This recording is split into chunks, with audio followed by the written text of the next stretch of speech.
Hey guys, welcome back to Boring History to Sleep. Tonight we drift down the shoreline of one of history's most whispered legends, the story of Captain Kidd's treasure. So, picture this, a quiet beach somewhere in the northeast, maybe Long Island, maybe Nova Scotia. The tide creeps in and out with that hypnotic rhythm, waves curling over barnacled rocks. Somewhere, a single seagull complains into the wind, and beneath the sand, perhaps, just perhaps, lies something glinting with centuries of silence. Gold? Maybe. Or maybe it's just another rusty nail in a seashell. Before you settle in, take a quick second to hit that like button and subscribe, only if you really appreciate the content I share. Let me know in the comments where you're listening from, and what time it is where you are. Are we helping you fall asleep in Maine, Manila, or maybe on your midnight shift at a museum, guarding your own kind of treasure? Alright, time to lower the lights, maybe a fan on for that quiet background hum, and together we'll settle into tonight's adventure. It always begins with the map. Frayed edges, a giant X, and half-legible scribbles that look more like a toddler's pirate birthday invitation than an actual guide to buried riches. But people follow them anyway, because there's something sticky in the human brain about the idea that great secrets are just under something, beneath dirt, behind a door, across the sea, somewhere near the American Northeast, on a sloping beach not too far from where summer vacationers now sip canned rosé.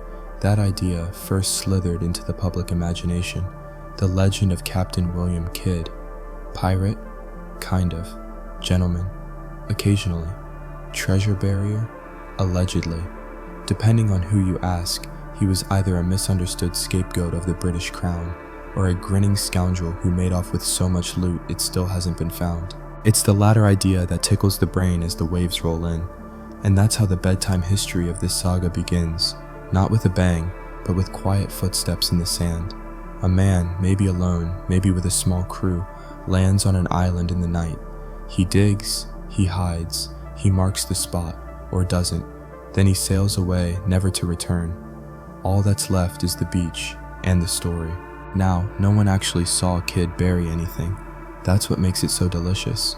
There are rumors, a letter here, a half-sane confession there, and then there's that one confirmed chest he did leave behind on Gardiner's Island. It wasn't overflowing with doubloons, sadly.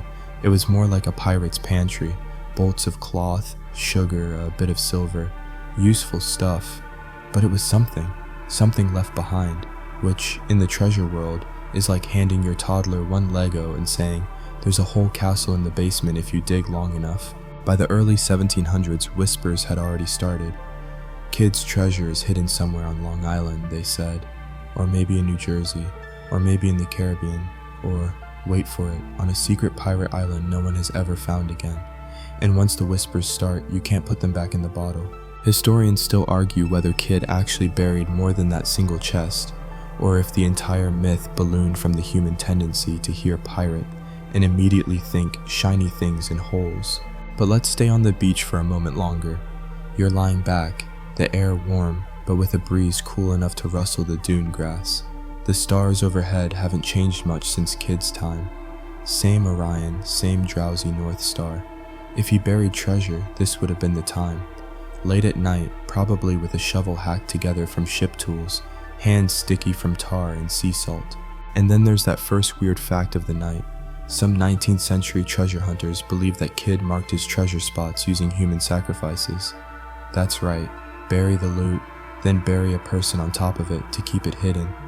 Probably not true, unless Kidd was taking notes from ancient Egyptian curse planners, but it did spice up some late night tales around the campfire, or whatever passed for Netflix in 1840. As the years went on, these treasure tales started popping up like crab holes all over the coast. Kids with sticks, grown men with shovels, entire families dedicating weekends to digging near creeks because a neighbor's uncle heard a sailor say there was Spanish gold buried under that tree. You can almost see them in your mind's eye, sunburned, sweaty, and absolutely convinced they're 1 hour away from retiring forever. One newspaper in the 1880s described an excavation where the diggers brought along a psychic to feel for Kidd's ghost. No gold was found, but several raccoons were severely inconvenienced. And then there's the mystery of the maps. Oh, the maps. So many surfaced during the 19th and early 20th centuries, always conveniently vague and suspiciously written in perfect English cursive. One even claimed that the treasure was buried 3 rods northeast of the Crooked Oak. Helpful if the oak hadn't been cut down in 1772. There's something poetic, though, about the idea that kids' greatest treasure wasn't gold or silk or captured sugar, but a bedtime mystery too good to disprove. A tale that lets the mind wander as it listens to the rhythm of the ocean, wondering if that next wave will finally uncover a chest or just another jellyfish. William Kidd is born in Dundee, Scotland, sometime around 1654. There's no fanfare, no comet in the sky, just a scrappy little kid growing up in a port town that smells perpetually like fish guts and rain-soaked rope. The kind of place that raises sailors whether they like it or not. His father is supposedly a mariner. Some sources suggest he dies at sea, which, if you're looking for a classic pirate origin story, is a convenient start. Raised without a father, surrounded by sea chatter and ship masts, young William begins absorbing salt air and sailor myths like a sponge. There are very few reliable records about his youth, which is pirate history gold. Lack of detail means plenty of room for interpretation. Some say he runs away to sea in his teens, sick of cobblestone streets and Protestant scolding. Others imagine him already plotting riches, watching ships unload goods from the Indies, calculating how much sugar and rum he could get if he just took it. Eventually, he ends up in the Caribbean, which in the late 1600s is less paradise getaway and more mosquitoes, musket balls, and mild anarchy. But Kidd thrives there. He becomes a respected sailor, known more for following orders than breaking them. Not exactly the vibe you'd expect from a future pirate icon, but it's true. He even works with the English crown. At one point, he helps take back the island of Nevis from the French, which earns him a respectable position and a taste of what leadership feels like. Spoiler alert, he likes it. By the 1680s, Kidd is a captain with his own ship and crew. Not a pirate crew, these are legal seamen under contracts. He's what's called a privateer. That's a polite way of saying licensed pirate. England, always efficient with paperwork, occasionally hands out letters of marque, official documents allowing captains to attack enemy ships during wartime. And Kidd gets one. Actually, he gets a few over the years. The British Empire is like, please go ruin some French cargo and we'll call it patriotism. Here's the weird tidbit for this part. One of Kidd's early ships is called Blessed William. Yes, blessed. Nothing says impending doom like a sweetly named boat, helmed by a guy who eventually becomes synonymous with buried treasure and betrayal. Imagine a ship called Cuddly Kitten, casually torching enemy vessels. As Kidd's reputation grows, so does his network. He marries a wealthy New York widow, Sarah Bradley Cox, and gains a few social points. One doesn't typically picture pirates with in-laws, but Kidd absolutely has them. He lives in a house in Manhattan. A house, like with floors.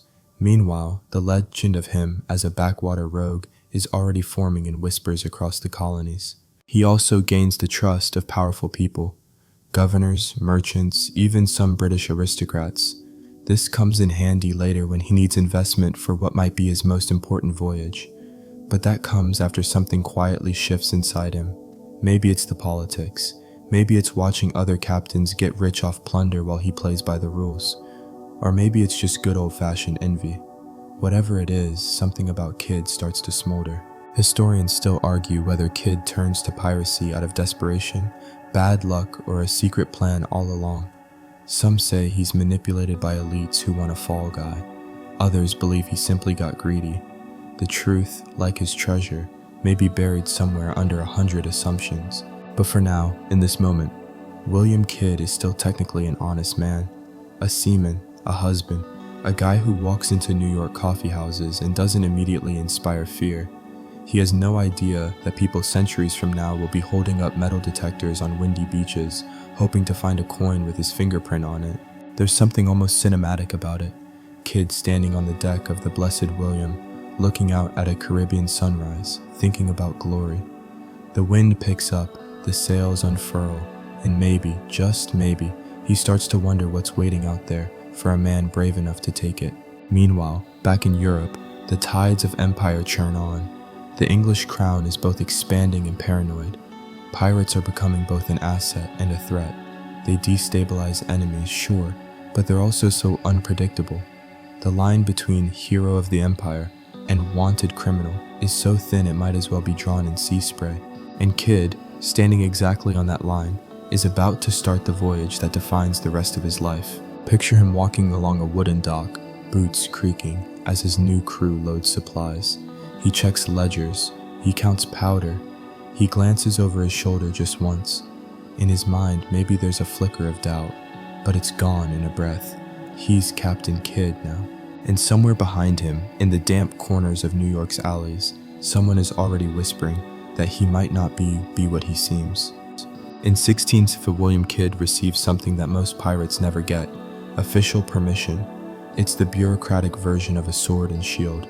A royal commission, complete with fancy signatures and wax seals, granting him the authority to hunt pirates and enemies of the crown. That's right, Kidd is hired to go after other pirates. And in an ironic twist only history could pull off, this is what ultimately pushes him down the path he was supposed to avoid. The license comes from some powerful hands. Back in London, the British government is worried about rogue privateers, especially those preying on their precious East India Company vessels. Kidd is seen as a reliable man, one with colonial connections and a decent track record. He's even handpicked by Lord Bellamont, a governor with one foot in London and the other in the New World. The plan is simple. Kidd sails out, catches bad guys, confiscates their loot, and brings it back, where it will be carefully divided, of course, between Kidd and his investors, some of whom are actual members of Parliament. Totally ethical. His ship is a beauty, or, well, it will be.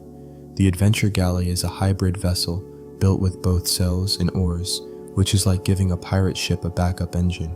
She's armed with 34 cannons, sleek for her size, and equipped to chase down even the slipperiest of prey. Kidd hires a crew of around 150, many of whom are less disciplined naval men and more enthusiastic participants in future court cases. Here's your quirky detail. The crew signs on with the understanding that they'll share the profits. That means if they catch ships, they get a cut, but if they don't, well, they get sunburns and scurvy. This no plunder, no pay system worked fine when pirate hunting was profitable. When it wasn't, things got a bit tense, and they're about to get tense. Kidd set sail from London in May 1696, waving to polite society with the confidence of a man doing the Queen's bidding. But within weeks, things begin to unravel. For one, his crew starts getting restless. They expected fast action, quick riches, maybe a dramatic sea battle or two. What they get instead is weeks of sailing, terrible weather, and not a single juicy prize in sight. The boredom is so thick you can practically swab it off the deck. Also, the oars? Yeah. Turns out rowing a fully loaded 284-ton warship isn't exactly fun. The Adventure Galley is beautiful in theory, but in practice, it's slow and cranky. Kidd has to push his men hard to keep moving, and muttering begins below deck. The kind of muttering that ends with missing cutlery and knives and backs. One infamous incident involves the HMS Dolphin. As the two ships pass in the Atlantic, Kidd's men salute by tipping their hats and casually mooning the British sailors. That's right, full bare bum salutes. Kidd is furious, not because he's modest, but because that kind of behavior makes him look like he's running a floating tavern. It's not helping morale, or his reputation. Still, Kidd presses on, sailing toward Madagascar and the Indian Ocean, where pirates are rumored to swarm like hornets. The plan is to clean up the seas, make everyone rich, and return a hero. But here's where the mission blurs. What counts as a pirate? Who decides? Is it someone attacking ships without a license? Or someone with a license attacking ships that might possibly be enemies of the crown, depending on how you interpret trade agreements? Historians still argue whether Kidd crosses that line intentionally, or gets pushed over by a combo of bad luck and desperate crewmates. Either way, it's during this Indian Ocean voyage that things start to tip. At one point, he encounters an English warship, the East India Merchant, and refuses to stop for inspection. The British Navy sees this as a major red flag. Kidd sees it as not wanting to waste time explaining his paperwork to men with cannons. But suspicions start to ripple back home. Meanwhile, the crew continues to chafe under slow progress and no spoils. Disease spreads, supplies rot, and then, during a quarrel with his gunner, Kid snaps. The gunner, William Moore, is reportedly harassing Kid about not capturing any ships. In a moment of fury, Kid picks up a heavy iron-bound bucket, called a wooden bucket, but don't be fooled, this thing's more weapon than water scoop, and slams it down on Moore's head. Moore dies the next day. Kid claims it was an accident. The crew disagrees. The event is a death knell, morally, politically, and legally. Killing a crew member during a mutiny isn't unheard of at sea, but this wasn't a mutiny. It was just a bad day with a heavy bucket. By the time Kid finally seizes his first major prize, the line between legal privateering and piracy has gone from blurry to shredded. His next decisions, made in desperation, will echo through history and spawn the legend that keeps beachcombers digging centuries later. The sea is calm tonight, and the sails flap lazily as Kid leans against the rail, staring out at the dark. Somewhere out there is a ship loaded with riches. Somewhere behind him, a dead man is being buried at sea. And somewhere in London, pens are scratching his name into letters he'll never get to read. Letters that begin with, "Have you heard what William Kidd just did?" The Indian Ocean stretches wide and indifferent, a silken black sheet pierced only by stars and the creaking bones of the adventure galley. By now, Captain Kidd's once official voyage has taken on a different tone. Supplies are running low, his men are angry, rumors fly faster than cannonballs, and Kidd himself, once proud to show off his royal commission like a golden ticket, is quietly folding it away more often than not. That's when the Rouperelle appears, a ship flying French colors, allegedly allied with England's enemies. Kidd gives chase, his crew practically foaming at the mouth. The ship is captured, ransacked, and the spoils divided. On paper, it all checks out. The Rouperelle had papers indicating French protection, therefore a legal prize. Except, funny thing, some of those papers are a little suspicious. And the owner? An Englishman. That's not a great look for a guy claiming to serve the crown. Still, this capture boosts morale. The crew finally gets paid and Kidd feels vindicated. He's doing his job, right? But the real turn comes with the Quetta merchant. The Quetta merchant is a big, juicy merchantman out of Armenia, flying French passes but carrying goods from India, Persia, and the Red Sea trade networks. Think, bales of silk, cotton, sugar, opium, and gold. A tempting prize, and a legal minefield. Kidd stops her near the coast of India in early 1698, boards her, and claims the vessel under the same logic he used before. French passes equal fair game. Except this time, the ship is owned by merchants with ties to everyone, including the East India Company and various diplomatic big shots. Even worse, the Quetta merchant is captained by an Englishman named Wright, who insists he's under French cover purely for convenience, not because he's actually French. That excuse might work in a court of law, but not on a pirate hunting captain under extreme pressure. Kidd's men beg to plunder. Kidd hesitates. Historians still argue whether he truly believed the capture was legal, or whether he simply couldn't afford to back down in front of his starving crew. Either way, he seizes the ship. Now, to appreciate how bad this move is, imagine you're hired to catch shoplifters at a high-end mall, and you end up arresting the regional manager's cousin for looking suspicious. That's what Kidd has just done. By capturing the Quetta merchant, he ignites political fury that'll blaze all the way back to London. The East India Company is not amused. What's wild is that this isn't even the part that makes him most infamous. That comes later. But the Quetta merchant is the point of no return, the treasure that ruins everything. Back aboard the adventure galley, the spoils are distributed, and Kidd's men are flush with silk and silver. But the victory is hollow. Kidd's privateering license is now radioactive.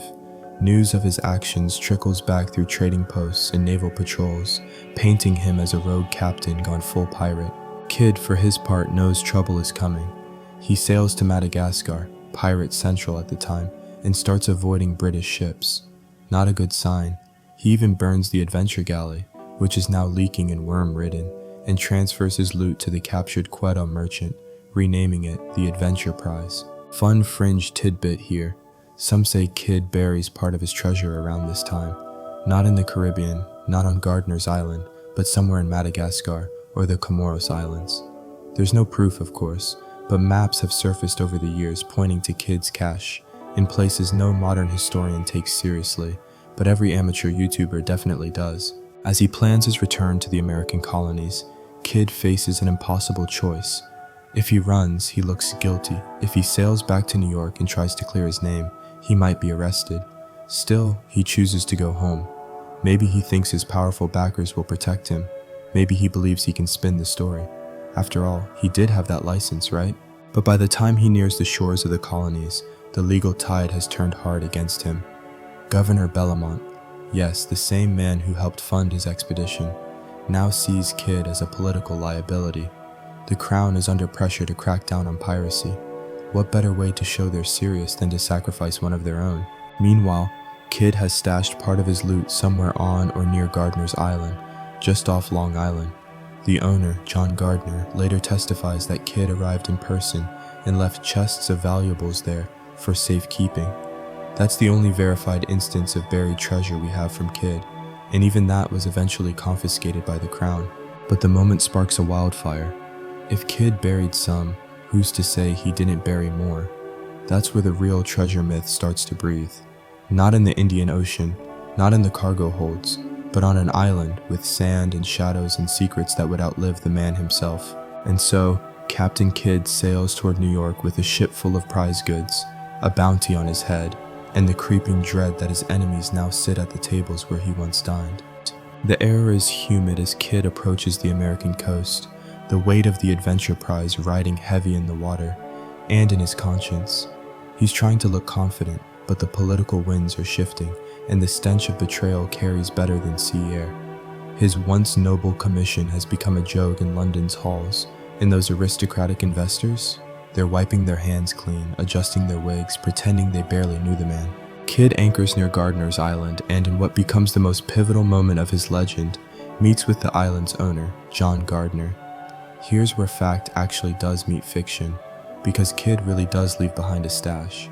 It's not chests of gold coins glittering in the sun, but it's still something. Bolts of silk, sugar, silver bars, and a few golden trinkets. This was no bedtime story. This was tangible, confiscated, and cataloged by authorities later on. Kid does it to prove he's still lawful. He even makes Gardner promise to give the goods back if Kid is acquitted. Talk about optimistic. Then, in a bold and probably misguided show of faith in his own innocence, Kid turns himself in and walks straight into a trap. Governor Bellamont, who once vouched for Kid, now treats him like a hot coal. It's 1699, and piracy is trendy to hate right now. The East India Company is fuming. The crown is pressured to make examples. Bellamont needs a scapegoat, and here comes Kid, practically delivering himself on a silver serving dish. Kid is arrested and held in Boston. Not exactly a pirate's dramatic capture. No cannon fire or sword fights. Just some cold, cramped jail cells and a whole lot of waiting. He writes letters pleading his case, insists he acted legally, even offers to lead authorities to the rest of his treasure. There's that word again, treasure. It appears often in his appeals. It dances like bait in the margins of his desperation. And here's a weird one. During his imprisonment, Kid hints at multiple treasure caches. Not just Gardner's Island, not just the adventure prize, but other locations. Vague ones, mysterious ones. He drops just enough detail to tantalize, but never enough to send a search party. Historians still argue whether he was bluffing for leverage, or whether he really had hidden more. And you can't ignore the mood in London. The British government has a PR problem. Piracy is making headlines, investors are jittery, and the image of the crown dealing in plunder is a bad look. What better solution than dragging one of their own into court, showing the world they're cracking down, even if that someone is a man they gave a license to in the first place? Kid is shipped to England in chains. The Atlantic crossing is grim. He's not getting fresh linens or captain's quarters anymore. He's cargo now, dangerous cargo, packaged in human guilt and political embarrassment. When he finally arrives in London, he's dumped in Newgate Prison, a place that smells of mold, damp stone, and despair. It's around this time that pamphlets start appearing across England. Wild tales of Kid's exploits, exaggerated or entirely fabricated, circulate like gossip in a high school cafeteria. He's suddenly a monster, a seducer of women, a throat slitter, a double dealer who laughed while setting ships ablaze. Almost none of it's true, but it sells, and it sells well, because England is falling in love with the idea of Captain Kidd, a man who rose high, fell hard, and possibly, just possibly, left behind gold somewhere far away. That narrative sticks. It's cleaner, simpler, and way more entertaining than the dull, bureaucratic truth. But Kidd isn't done yet. Before his trial, he continues to write letters. He pleads for the release of his wife. He argues that if they just check the French passes of the ships he captured, they'll see he acted legally. But those documents? Mysteriously vanished, lost, misplaced, perhaps even accidentally destroyed. No one seems to be able to produce the evidence that would have helped his defense. Funny how that works. Meanwhile, back in the colonies, rumors explode. Kidd buried treasure, Kidd left a map, Kidd whispered coordinates in a jailer's ear. The fever begins. Children start digging in backyards. Adults dig under taverns. Every hill becomes suspect. Every beach hides a secret. Fringe fact break. By the early 1700s, there were already tourists poking around Long Island looking for Kidd's gold. Tourists in the 1700s. One group brought along a goat as a good luck charm, thinking the animal could smell the treasure. The goat found nothing unless you count a lot of confused squirrels. Back in Newgate, Kidd sits in darkness, waiting. He doesn't know it yet, but the trial ahead won't be about justice. It'll be theater. He'll be the villain. And the treasure, whether it exists or not, will outlive him. His name will echo across centuries, not because he was the worst pirate or the richest, or even the most daring, but because he might have hidden something and never told. The rope sways gently in the morning breeze at Execution Dock, and William Kidd, former privateer, occasional pirate, alleged treasure hider, is standing on a wooden platform watching his final audience assemble. It's May 23rd, 1701. He's 47, worn down, and probably still a little confused about how exactly things fell apart so fast. Spoiler, it's not going to be a clean farewell. Let's back up just a bit. Kidd's trial had all the subtlety of a reality TV courtroom special. It wasn't about examining facts, it was about appearances. The British government needed to look like they were scrubbing themselves clean of piracy's stink. And Kidd made a perfect scapegoat, not too noble to inspire sympathy, not too obscure to be ignored, just enough scandal to sell newspapers. The trial runs in two parts, one for piracy, one for the murder of William Moore, his late gunner, the guy he brained with a bucket back when the crew was on the edge of mutiny. Kidd pleads not guilty on all charges. His defense? The ships he attacked had French papers, making them fair game. And Moore? That was an accident. Temper, not treason. But here's the rub. The court can't find the French passes that Kidd swears prove his innocence. They had been submitted, but, surprise, they mysteriously disappear. Historians still argue whether they were lost, destroyed, or buried deeper than any of Kidd's actual treasure. So without the key evidence, the court convicts Kidd on 5 counts of piracy and 1 of murder. The sentence? Death by hanging. Back to the dock. The crowd is unusually large. London loves a good hanging, especially when it features a real-life pirate.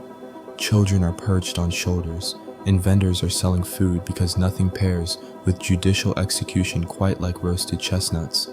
Kidd is brought out in shackles, flanked by guards. He's said to be calm, if pale.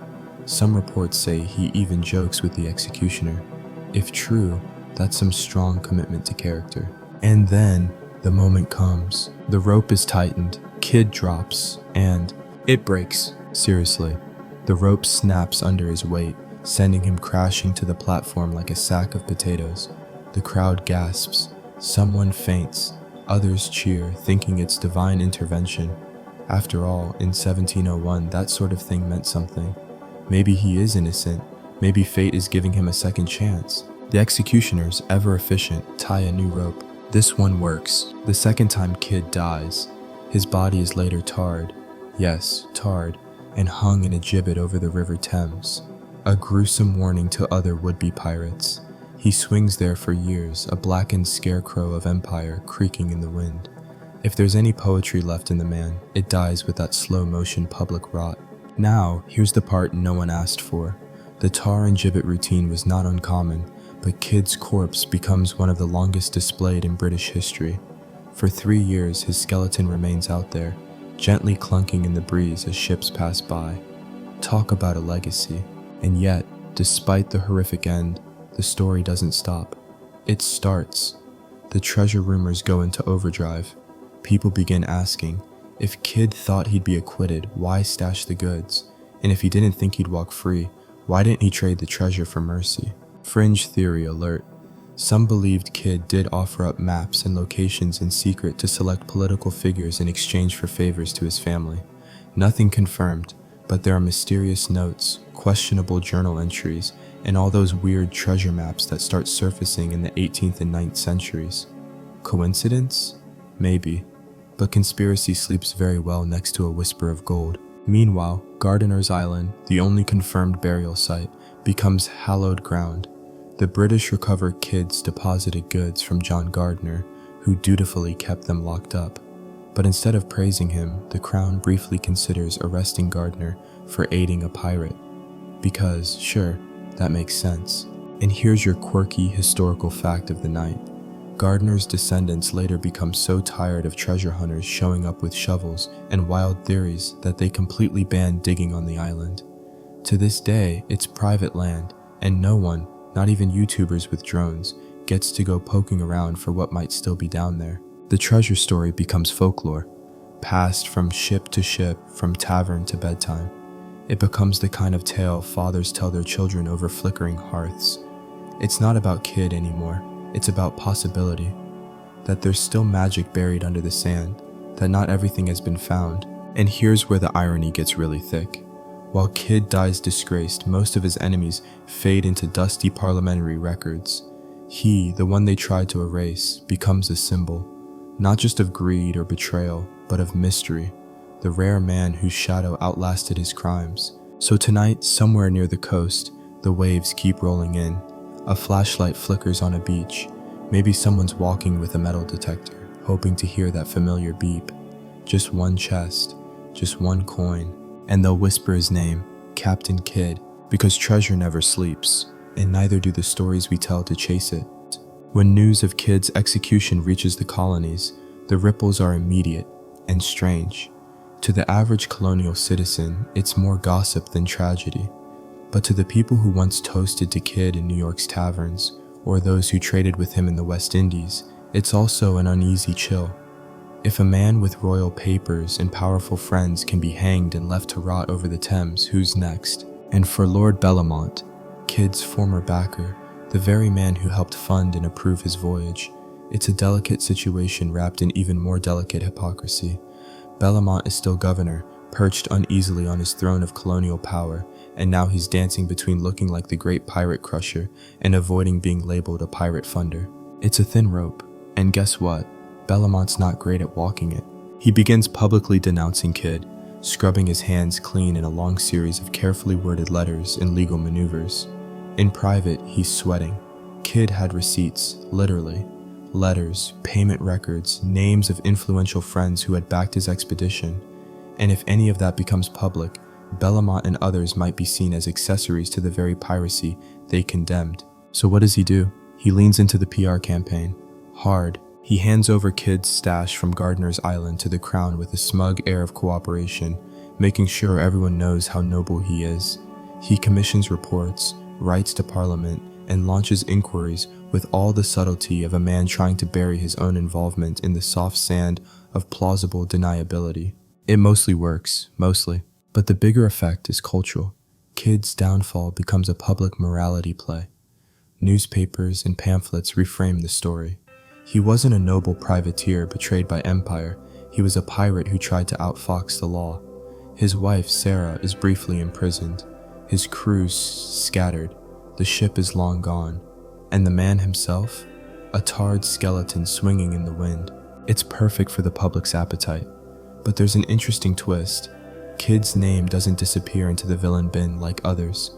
Instead, he becomes the temptation pirate, the man who might have buried something, the man who knew secrets, and most of all, the man who got close to something very valuable, and then lost it all.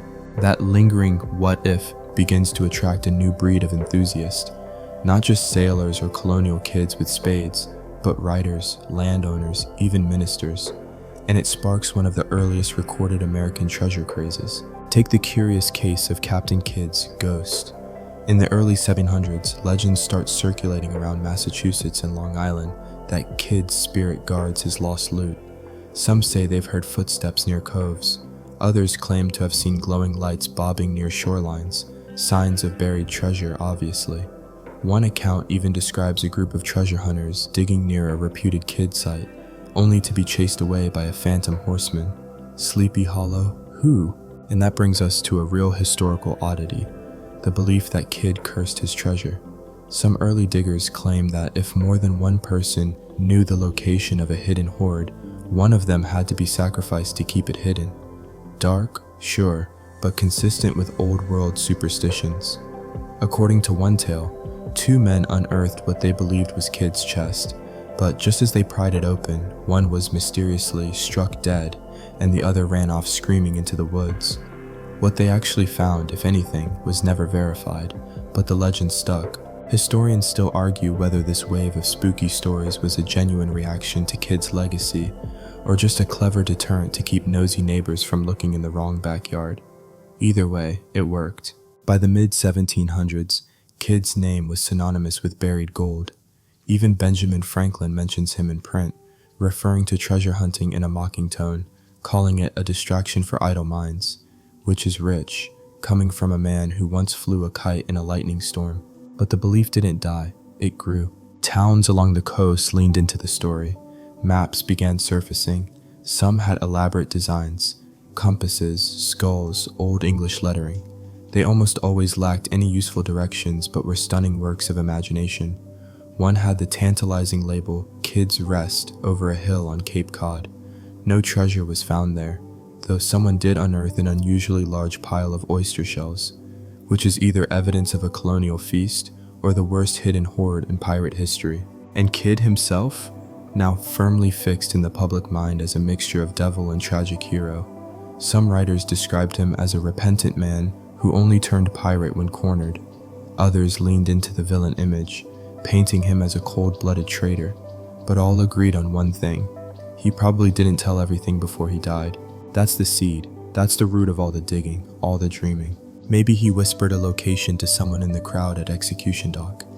Maybe he left behind a second map, hidden inside the lining of his jacket. Maybe a clue was scratched onto the wood of a prison wall, now long crumbled. Or maybe, just maybe, he never had much treasure at all, and the greatest legacy he left was the need to believe that he did. Newgate Prison is quiet now. Kidd's cell has been emptied for years. The man is gone, the rope long since disposed of, the gibbet taken down, his bones likely scattered. But his name is very much alive. In song, in story, and most enduringly, in whispered promises of treasure still hidden. Yet Kidd's real legacy isn't the gold he may or may not have buried.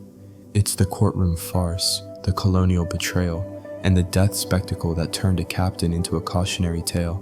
After his execution, the British government does what any self-respecting imperial machine would do. It closes the book and pretends the cover never existed. The evidence, the missing French passes, the questionable legality of the Quedagh merchant seizure, filed away or lost accidentally in the archives. With Kidd dead, no one's particularly motivated to unravel the inconvenient mess. But not everyone forgets. Legal scholars, journalists, and even a few reformers continue to raise eyebrows at Kidd's trial. The lack of due process, the vanishing documents, and the outright political gymnastics don't sit right with everyone. Yet, in the official record, Kidd becomes little more than a black mark, case closed. In the American colonies, though, something different is happening. Kidd's legend doesn't fade, it mutates. And in that mutation, he's no longer just a man. He becomes a symbol of danger, wealth, betrayal, and mystery all at once. And increasingly, he becomes marketable. Songs are written about him. Some are morbid ballads about the gallows and betrayal. Others, strangely, paint him as a romantic anti-hero, a victim of corrupt governors and bad luck. One such ballad, Captain Kidd, remains in circulation for over a century, sometimes sung in taverns, sometimes in churches with altered lyrics, as if that's fooling anyone. And here comes a weird detail you didn't expect. In the early 18th century, a few fringe Protestant groups used the tale of Captain Kidd as a morality parable.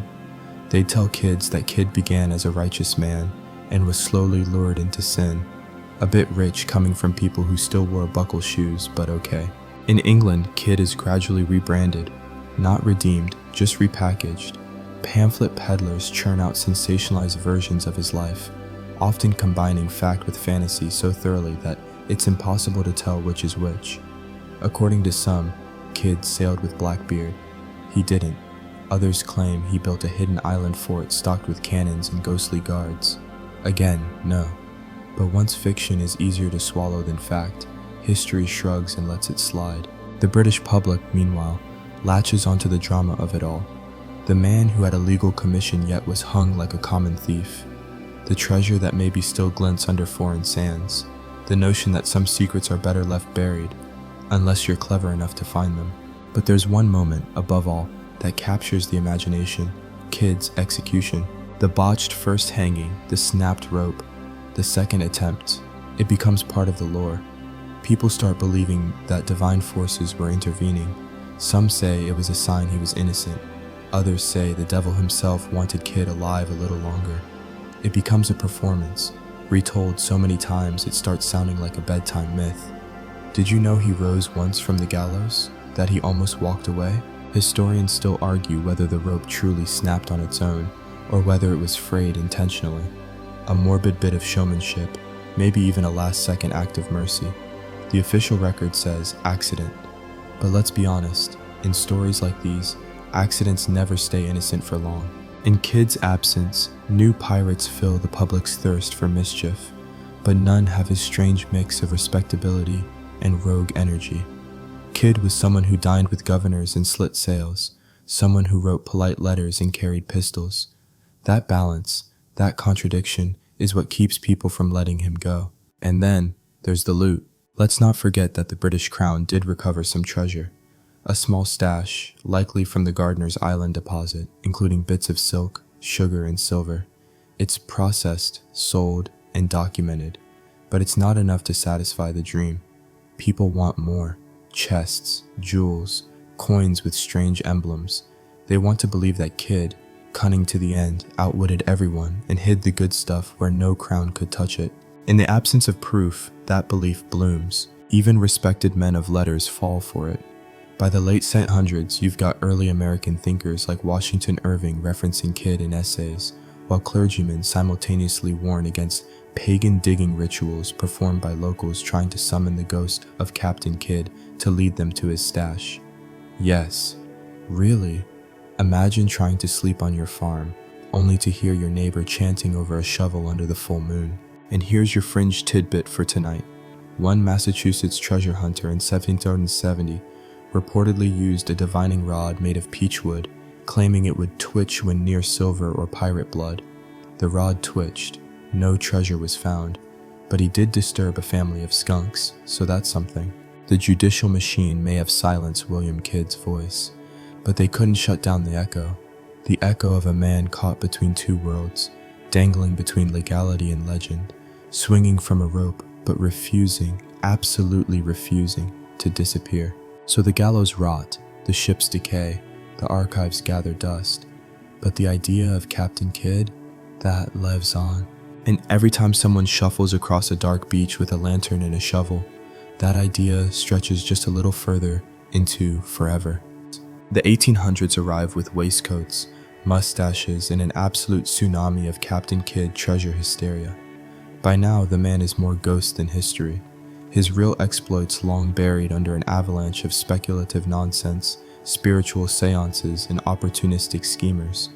The Romantic era is in full swing, and people are suddenly obsessed with ruins, pirates, and any excuse to dig a big hole. It starts as most wonderfully strange things do with a map. Sometime in the early 19th century, what claims to be a Captain Kidd treasure map surfaces in upstate New York. It's sketchy, torn, and allegedly found in a dusty attic trunk belonging to a man whose great-uncle might have sailed with a guy who once met Kidd. You know, airtight provenance. This map shows all the classics. The coastline, a cryptic compass rose, landmarks like Dead Man's Tree and Serpent's Cliff. It becomes the basis of what is essentially the first American treasure tourism fad. Hundreds of people flood small coastal towns hoping to strike it rich, or at least see someone else try and fail. Newspapers gobble it up. Local headlines shout, "Kids' gold surely near," with all the journalistic restraint of a carnival barker. And suddenly, everyone's got a theory. Some say Kidd circled back to Nova Scotia to stash his loot. Others point at the Connecticut shoreline. Someone even swears there's a clue etched into a rock formation in Vermont. Kidd, evidently, had the travel habits of a caffeinated crow. Historians still argue whether any of these 19th century maps had even a fleck of truth, or if they were all clever forgeries meant to sell newspapers or swindle treasure hunting investors. Spoiler, it's almost certainly the latter. But nobody was asking too many questions, because hope is a pretty effective blinder. And let's talk about the scams. The 1800s, baby. Prime time for treasure hoaxes. You've got shady characters popping up with secret family journals that detail where Kidd buried his last hoard. They claim to know about a cave, a waterfall, or a tree struck by lightning that marks the spot. For a small fee, of course, they'll let you in on the location. Just sign here, and please ignore the fact that they don't own a shovel or seem to know how to read a compass. One infamous character, a man known only as Captain Thompson, ran a series of digs in Maine during the 1840s, charging curious visitors to watch his crew excavate what he claimed was the entrance to Kidd's final vault. Spoiler, no vault. But he did manage to collect enough in ticket sales to build himself a nice house overlooking the bay he never found treasure in. And then there's the literary gold rush. Writers leap on Kidd's story like crows on spilled grain. Kidd becomes a go-to character in penny dreadfuls and dime novels, each one more absurd than the last. In one, he fakes his death and moves to Egypt to live under an assumed name. In another, he haunts a Cape Cod lighthouse and whispers map coordinates to a lighthouse keeper's dog. You'd think people would grow skeptical. Instead, they eat it up. Even Nathaniel Hawthorne dabbles in Kidd-inspired fiction, because nothing says gothic moral decay like a pirate possibly buried alive with his own gold. And here's your fringe tidbit of the night. At least 3 19th century seances were held with the express purpose of summoning Captain Kidd's ghost to reveal the location of his treasure. One of these involved a medium named Madame Faraday, who claimed Kidd told her the treasure lay 20 paces beyond the buried anchor. Unfortunately, no one could find the anchor, and when asked to clarify, the ghost apparently refused to answer more questions. Classic Kidd. What really makes the 1800s such a wild chapter in the story, though, is how many people are willing to buy into the myth, despite the complete lack of success. No treasure is ever confirmed, no chest uncovered, but people keep digging. They dig under barns, under cemeteries, not cool. In swamps, on beaches, one guy even tried to drain a small pond with a handmade water wheel contraption because a shimmering under the surface must be gold. Spoiler again, it was a flat rock and a trapped eel. The most astonishing part? These efforts often took months. Entire communities got involved. Town gossip revolved around who was digging where. Farmers abandoned crops to chase phantom coins. Ministers warned against the spiritual dangers of greed, only to sneak off at night and dig holes of their own. The Kidd fever was real, and it was highly contagious. Even when scientific instruments came along, early versions of dowsing rods, magnetic detectors, pendulums, they only added to the illusion of legitimacy. People weren't just guessing anymore, they were detecting, with peachwood and copper wires, in one case involving a fork tied to a string. To be clear, no confirmed treasure ever surfaced from these 19th century hunts. Not even a single gold coin with Kiddie carved into it in dramatic pirate font. But the complete lack of success only made the hunt more magical, because if no one found it, that meant it was still out there. And there's something wonderfully human about that. By the end of the century, Captain Kidd is more ghost than man, more symbol than sailor. He exists in children's stories, in half-buried holes near beaches, in the curious glint of a moonlit tide pool. And the legend, that brilliant, ridiculous, ever-seductive idea that treasure is waiting just beneath the surface, continues to sparkle in the public imagination.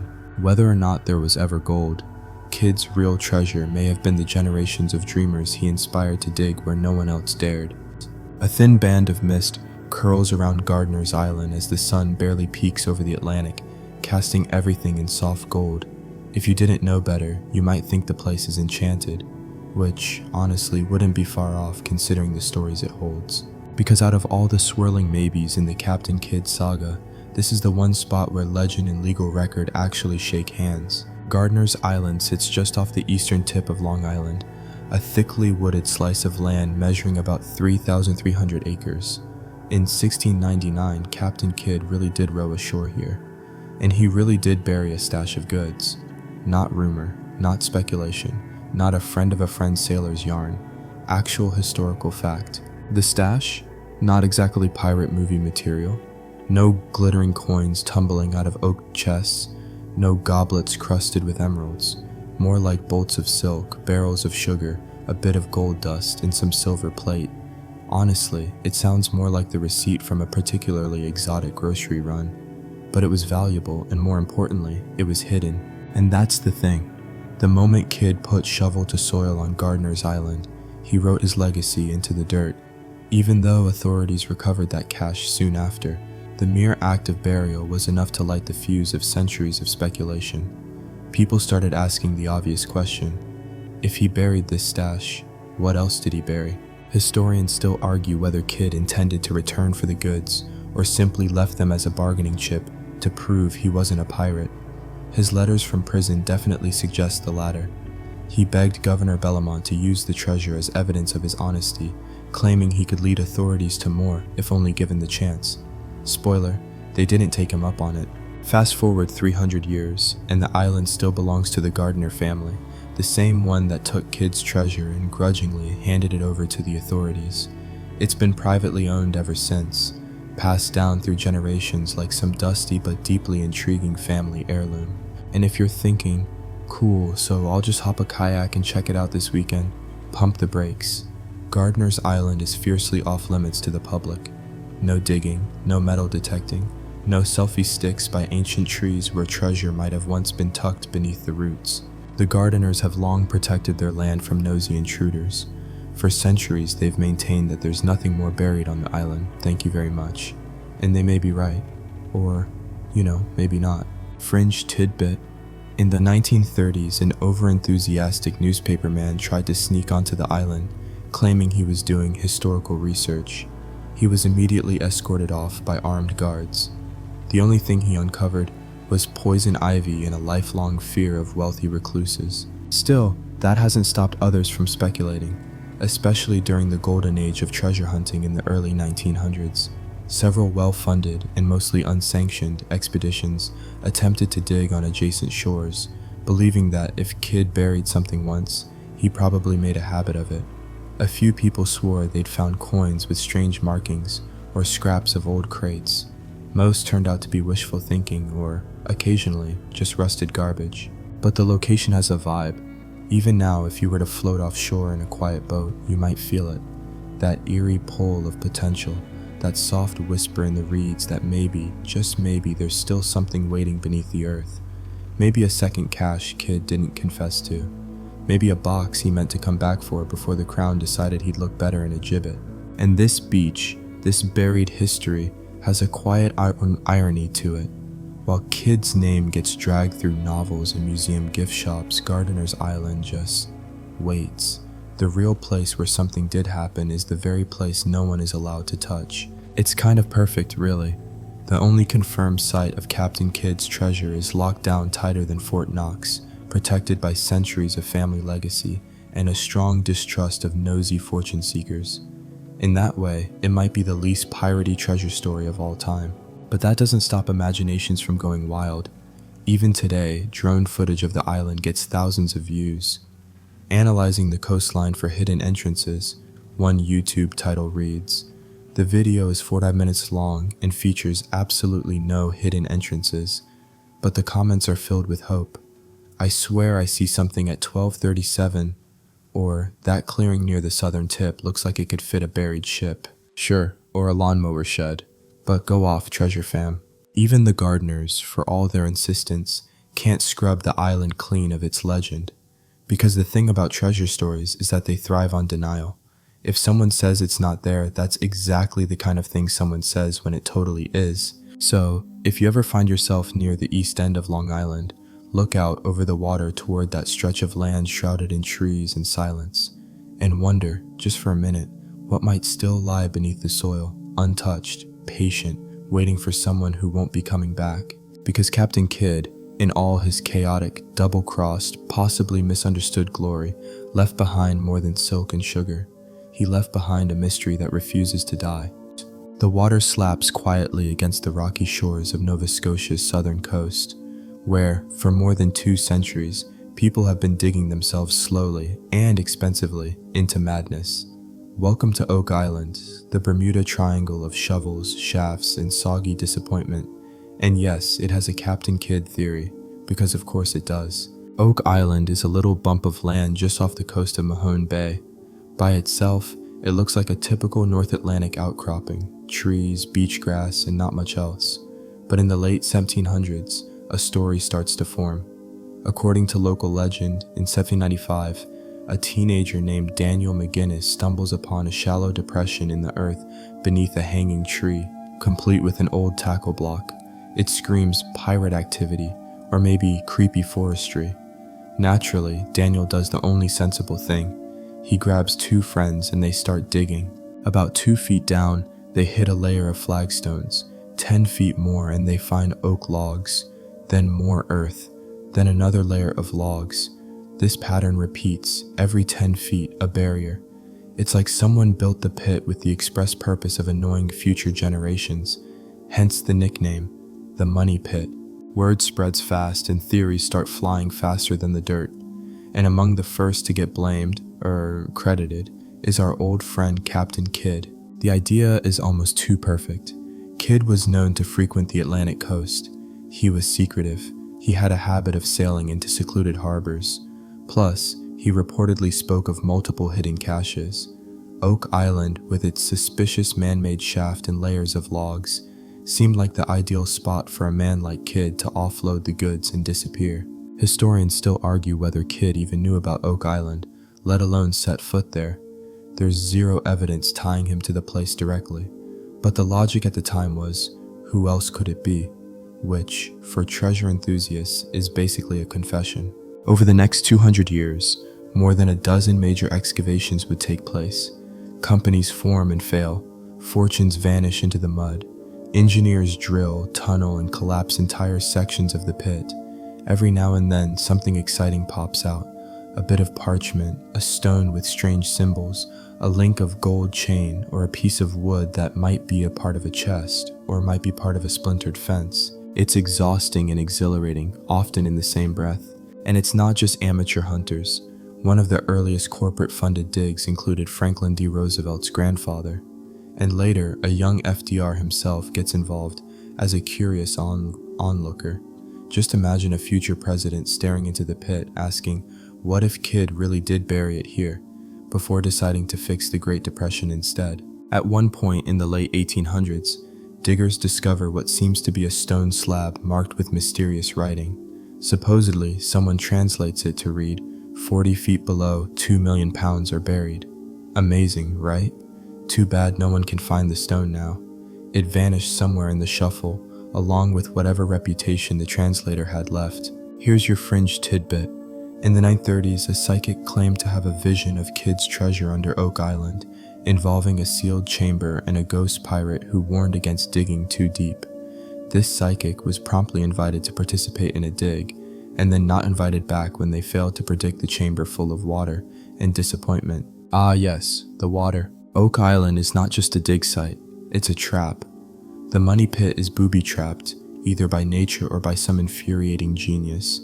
Around the 90-foot mark, water begins rushing in from hidden flood tunnels connected to the ocean. Every time workers think they're close, whoosh, instant underground pool. Engineers have tried pumps, caissons, concrete plugs, and even freezing the shaft. Nothing works for long.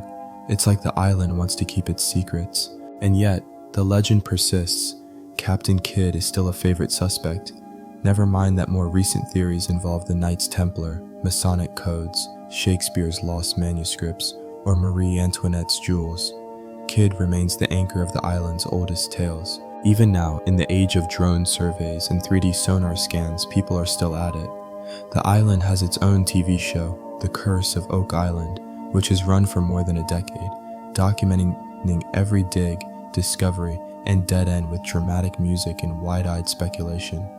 Kidd gets name-dropped in nearly every season, sometimes as the original barrier, sometimes as the red herring. Either way, he's in the mix. Of course, we've never found definitive evidence that Kidd buried anything on Oak Island. No signed maps, no initials carved into cave walls, no big hey-ho in the dirt with an arrow. But that hasn't stopped the dream. Because when you're staring into a 100-foot pit that's eaten millions of dollars and at least 6 lives, you kind of need to believe someone important put something down there. Captain Kidd fits that need perfectly. He's real, he's documented, and he left behind just enough confirmed treasure to make everything else seem plausible. If there's one chest, why not 2 or 10? So as the mist creeps over the oak trees again, and the latest excavation team packs up for the night, a familiar question lingers in the salty air. What if he really did come ashore here? What if he carried something heavy, wrapped in canvas, sweating under the weight as he and his men disappeared into the brush? What if the next shovelful finally uncovers the truth? Imagine sailing thousands of miles from the colonial chaos of New York or London to a warm, lawless coastline where palm trees sway, parrots squawk overhead, and absolutely no one cares about your royal commission. That's Madagascar in the late 1600s, a place where some believe Captain Kidd may have done more than just stop for supplies. Some believe he stashed his gold there. Others, they think he joined, or maybe even founded, a pirate utopia. Yes, a pirate utopia. Welcome to the legend of Libertalia. Now, before we get too swept up in the rum-soaked dream of hammocks and honor among thieves, let's set the stage. By the time Kidd's voyage veers toward Madagascar, things are already spiraling. He's got a disgruntled crew, a ship with more complaints than a TripAdvisor page, and the lingering stench of bad legal decisions. But Madagascar? That's different. Back then, Madagascar is known as a pirate haven, a warm water hideaway teeming with trade routes, and no functioning government to speak of. Ports like Ile Sainte-Marie play host to dozens of pirates from around the globe. English, Dutch, Portuguese, and local seafarers who don't care who you work for, as long as you don't get in their way. It's chaotic, and that's exactly the point. Historians still argue whether Libertalia was ever real, or if it was just a wild tale dreamed up by a retired sailor with too much imagination and not enough rum. The story goes like this. A group of pirates, fed up with the tyranny of kings, founded their own democratic society along Madagascar's northeastern shore.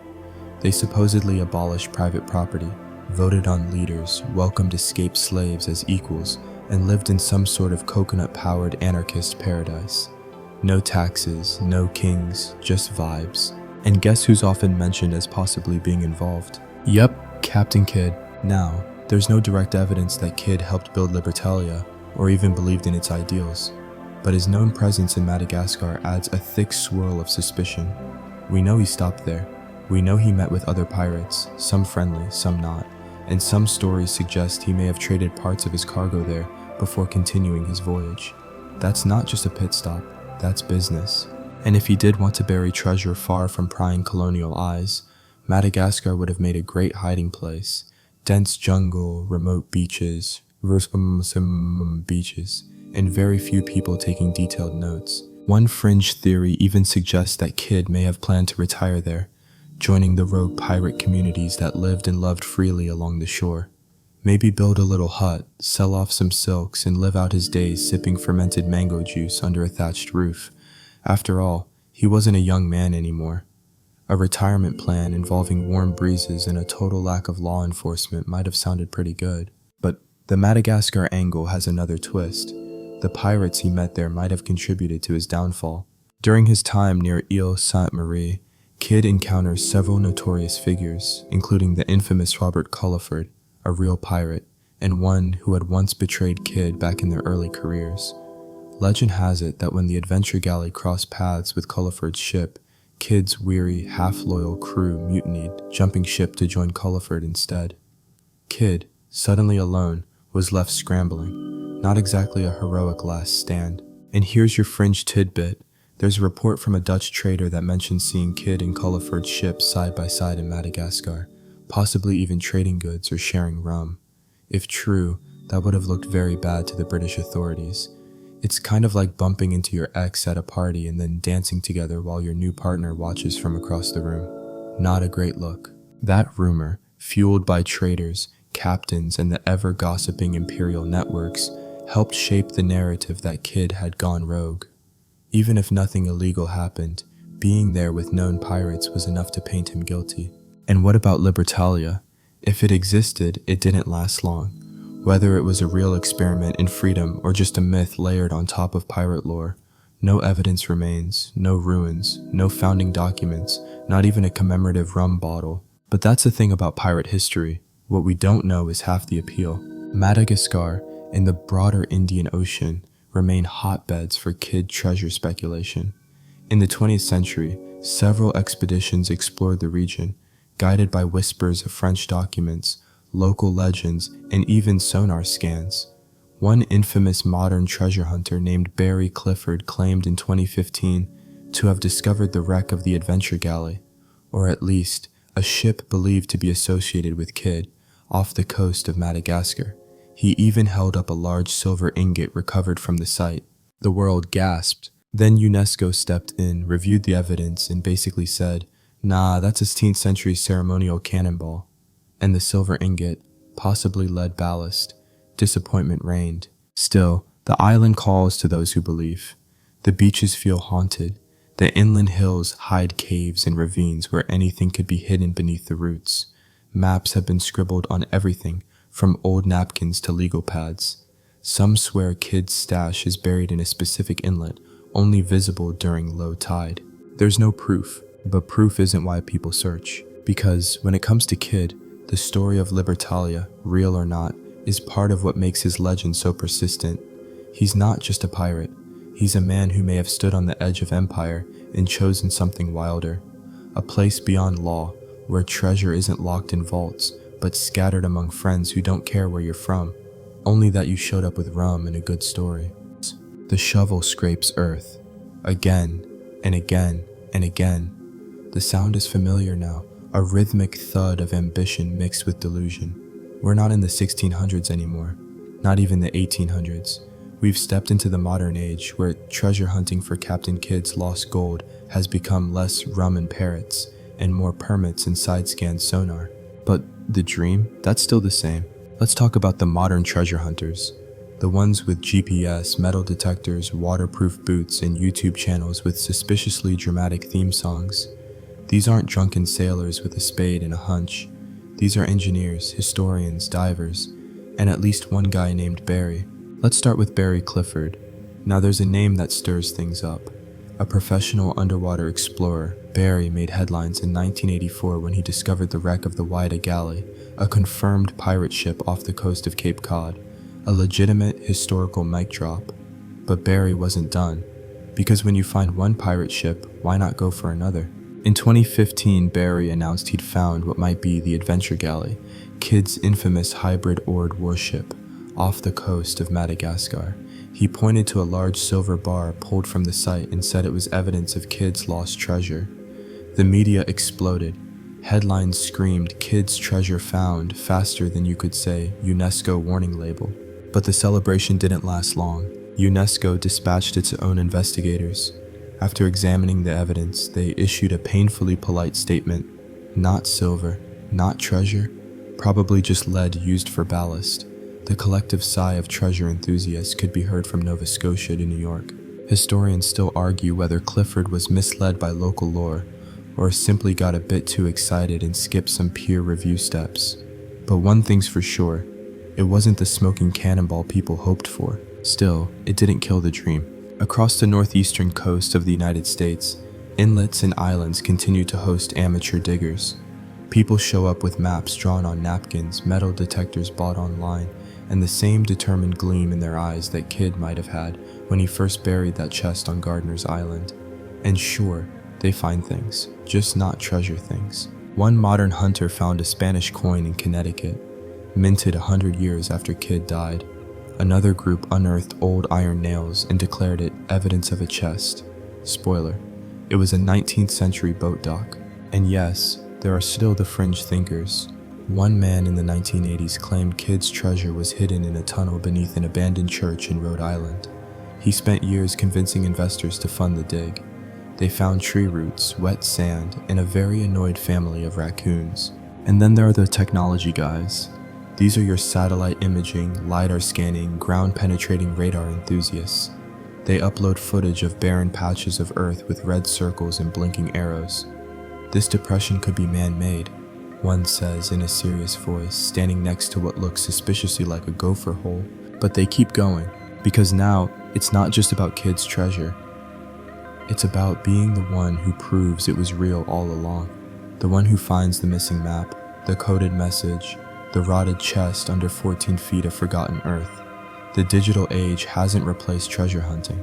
It's simply added layers of polish and PowerPoint. Here's your quirky nugget for this round. One enthusiastic treasure hunter in 2009 used Google Earth to analyze coastal anomalies. He claimed he saw a shadow consistent with a buried structure in a Connecticut park. He called local authorities, who politely reminded him that it was a public restroom foundation poured in the 1960s. Ouch, but the excitement never dies. Every few years, someone new claims they've cracked it, discovered a journal, found a lead, unearthed a coin that could only have come from Kidd's haul. And always the story returns to the same refrain. What if it's still out there? Even big-time production companies get in on the game. TV shows dramatize the hunt, filming wide shots of shovels, maps, and wind-blown treasure hunters whispering, "This could be it." The camera zooms, the music swells, then, surprise, it's an old nail. But it's a piratey nail. Maybe, possibly. Okay, it's a roofing tack from 1923, but we'll talk about that in the bonus episode. And just off the screen, a few skeptical historians continue to raise their eyebrows. There's no evidence Kidd buried anything else, they mutter. Just the cache on Gardner's Island, that's it. But let's be honest, if you had the choice between listening to a professor with a stack of legal documents and joining someone named Skip, who claims he found Kidd's anchor in his backyard pond, who are you going with? Exactly, because treasure hunting, especially this kind, isn't about certainty. It's about the chase, the fantasy, the idea that some ordinary person with a clue and a shovel could change the story, find the truth, and unearth something no one else ever has. And every wave that rolls in over Long Island Sound, every creaking tree along the coast of Maine, every flicker on a radar scan in Madagascar, it all keeps the dream alive. Maybe Kidd really did leave behind something massive. Maybe it's buried 10 feet beneath a crabapple tree, behind an auto body shop. Maybe it's in a cave no one stumbled across. Or maybe, just maybe, it never existed. But you try telling that to Barry, or to the guy with the Google Earth printouts taped to his shed wall, or the girl who swears her metal detector chirped just once on that beach last summer. They'll just smile, tighten their bootlaces, and start digging again. Let's take a break from chests and shovels for a moment and consider a stranger idea. What if Captain Kidd's real treasure wasn't gold? What if, stay with me now, it was reputation? Okay. That sounds like something a philosophy professor might say while sipping tea and avoiding student emails, but hear me out. Because as much as we love the idea of Kidd's treasure glittering under some forgotten dune, what he actually left behind might be more valuable than coins. He left behind a story. First, let's talk about the legacy Kidd didn't ask for. After his trial and execution, he's branded as a cautionary tale, used by British officials and colonial governors as an example of what happens when a man strays from his duty. Basically, Kidd becomes the poster child for don't get too clever with your letter of marque. But over time, something weird happens. The story shifts. The same empire that condemned him starts recycling his image. Pirate fear becomes pirate fascination. By the early 1800s, Kidd's name is used to sell everything from nautical novels to compasses. By the 1900s, he's practically a folk hero. You can buy Captain Kidd's Pirate Punch for your kid's birthday. There are Kidd-themed taverns, Kidd-themed cruises, and Kidd-themed Halloween costumes. And no one ever checks the fine print. Historians still argue whether Kidd was really guilty of piracy, or just the scapegoat in a larger political game. But in pop culture, that doesn't matter. He becomes shorthand for the pirate who buried treasure. He's not terrifying. He's iconic. He's digestible. He's, dare we say, branded. Even Kid's likeness gets recycled. In museums and books, he's often drawn with flowing black hair, a goatee, and a suspiciously heroic jawline. There are portraits labeled Captain Kidd that, upon closer inspection, were clearly painted decades after his death, but accuracy takes a back seat to image. Quirky fact of the day: in 1945, a film studio developed a script for a swashbuckling adventure called The Secret Hoard of Captain Kidd, complete with romantic subplots, sword fights, and, inexplicably, a talking parrot with a French accent. The movie never got made, but the script had made the rounds in Hollywood, reworked so many times that some of its dialogue ended up, believe it or not, in early drafts of Pirates of the Caribbean. Yes, the franchise with undead monkeys and infinite eyeliner owes a little something to William Kidd. But it's not just pop culture cashing in. Kidd's story becomes a useful metaphor. Teachers use him to explain colonial law. Historians use him to highlight the blurry line between state-sanctioned violence and outright piracy. Even economists bring him up when talking about risk and reward. He's everywhere, quietly influencing how we think about power, loyalty, and downfall. And then there's the merch. Oh boy. Walk into any coastal gift shop from Nova Scotia to Nantucket and you'll see it. Plastic treasure maps, little brass compasses labeled Kidd's Keeper, t-shirts with faded fonts reading, "I dug for gold and all I got was this shirt." There are Captain Kidd mugs, Captain Kidd hot sauces, and deep in the darkest corners of the internet, a homemade Captain Kidd scented candle described as oak moss, cannon smoke, and a hint of moral ambiguity. And somewhere, deep in a warehouse, there are probably unopened boxes of Captain Kidd's Pirate Puzzle Adventure, a board game where players dig through tiny sand traps to find the fortune. Spoiler, the fortune is a sticker. This bizarre afterlife of commercialism transforms Kidd into something he never was during his actual life. Successful. Think about it. In his own time, he was broke, betrayed, arrested, and executed. But now, his name generates millions in tourism, media, and merchandise. He's the pirate who failed his mission, but succeeded in immortality. It's not all fun and foam swords, though. In academic circles, there's still a low-level frustration about how difficult it is to separate the real Kidd from the myth. Scholars try to teach about the East India Company and maritime law, but students mostly want to know, did he really bury treasure with a skeleton guard? He didn't, but thanks for asking. And yet, Kidd's story offers a unique window into how history works, because history isn't just about what happened, it's about what we remember. And Captain Kidd, he's a memory machine. His story invites people to question evidence, chase myths, and dig literal holes trying to find meaning. That's a treasure in its own way. It's the kind of story that teaches us about ourselves. Why do we believe in buried treasure? Why do we trust maps drawn by a sailor's cousin who saw something once in a cave? Why do we want to believe that a pirate left something behind for us to find?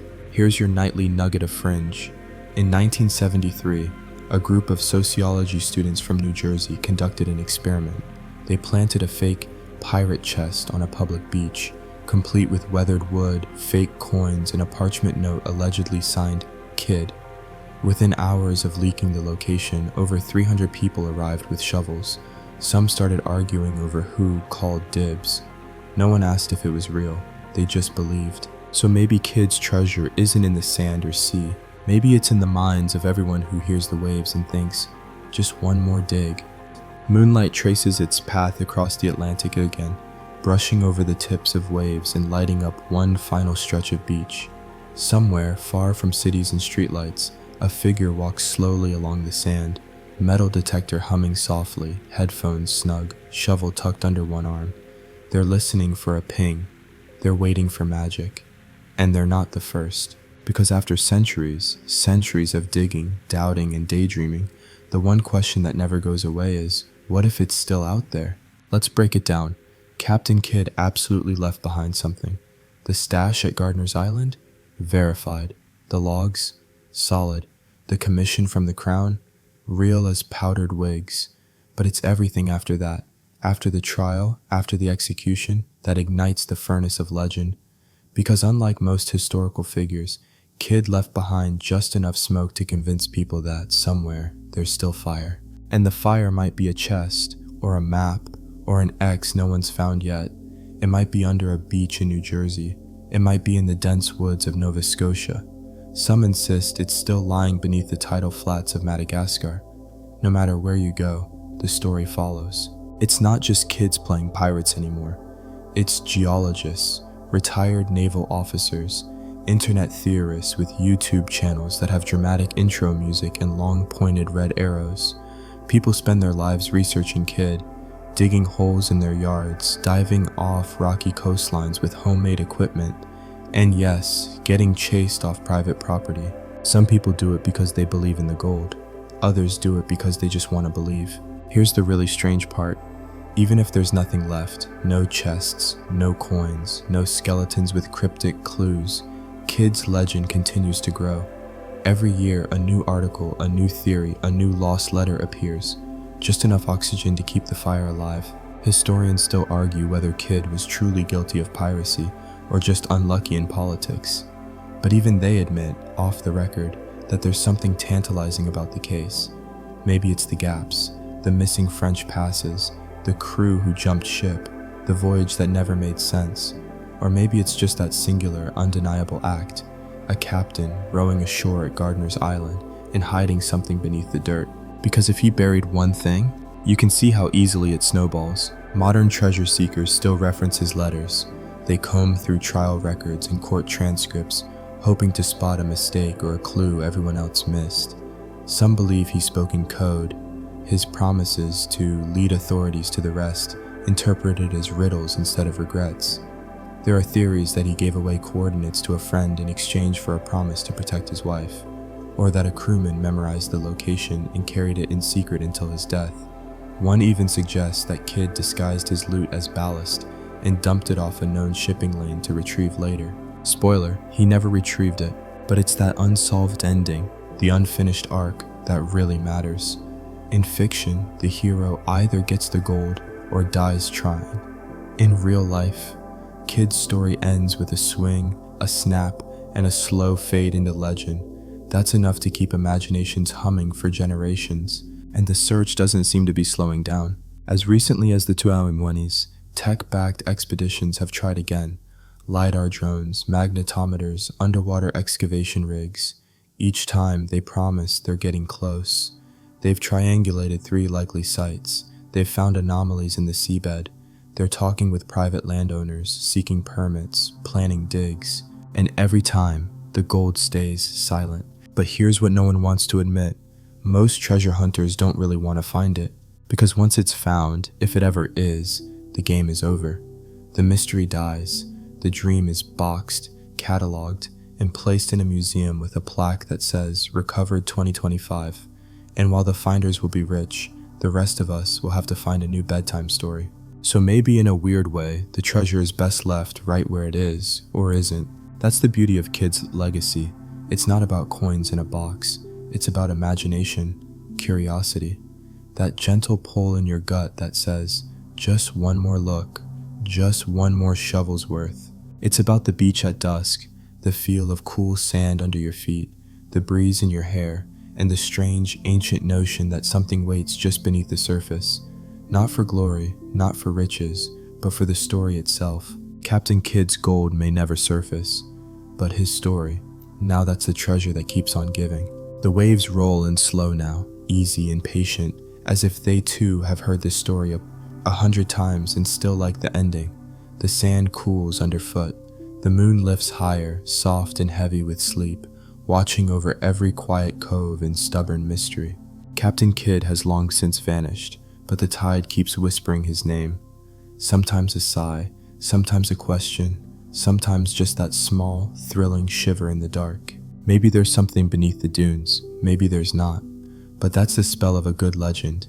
It lets you wonder just long enough before sleep carries you somewhere softer. The shovels are set aside, the torches flicker out, even the seagulls have stopped asking questions, and the earth, quiet, old, and full of secrets, waits. Whatever you're searching for, tonight, let it rest. Let your hands go still, your breath slow. Let the mystery of it all slip gently into the dark corners of your room like the fog rolling back out to sea. And remember, not every treasure needs to be found. Some are meant to be dreamed. Good night, Gold Seeker. Hey guys, welcome back to Boring History to Sleep. Tonight we dive into the hazy, rain-soaked puzzle that is the unsolved mystery of Kurt Cobain's death. We'll drift together through the fog of Seattle in the 90s, down alleyways littered with cigarette butts, across hotel rooms soaked in neon light, and into the private silence of one of rock's most haunted legends. The curtains are drawn over a time and place when grunge ruled the world, but behind the static of MTV and the roar of distortion pedals was a troubled soul, quietly fraying at the edges. This isn't a story about Nirvana's rise to fame, or not only that. It's about what came after, about strange inconsistencies and unanswered questions that keep some people up at night. Though maybe not you, if this works as intended. Then again, you probably won't survive this story awake. Before you settle in, take a quick second to hit that like button and subscribe. Only if you really appreciate the content I share. And hey, drop your location and local time in the comments. We love seeing where everyone's drifting off from. Alright, time to lower the lights, maybe a fan on for that quiet background hum, and together we'll settle into tonight's adventure. The air is thick over Seattle in April of 1994. It's one of those weeks where the clouds look like they've settled in for the season, squeezing a fine mist onto the city with no real urgency, like a leaky faucet in the sky. On April 1st, just before midnight, the world loses track of Kurt Cobain, the frontman of Nirvana, the voice of a generation, the guy who once shouted, "Here we are now, entertain us," into every teenage bedroom across America.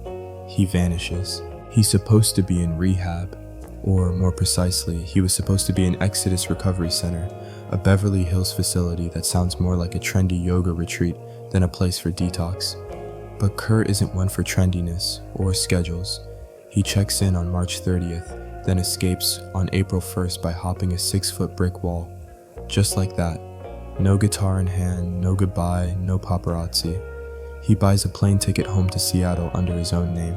No disguise, no hat pulled low. People recognize him at the airport, of course, but they chalk it up to celebrity weirdness. Seattle's used to strange. From there, the trail goes cold. That's always the phrase they use. The trail goes cold, but here it's literal.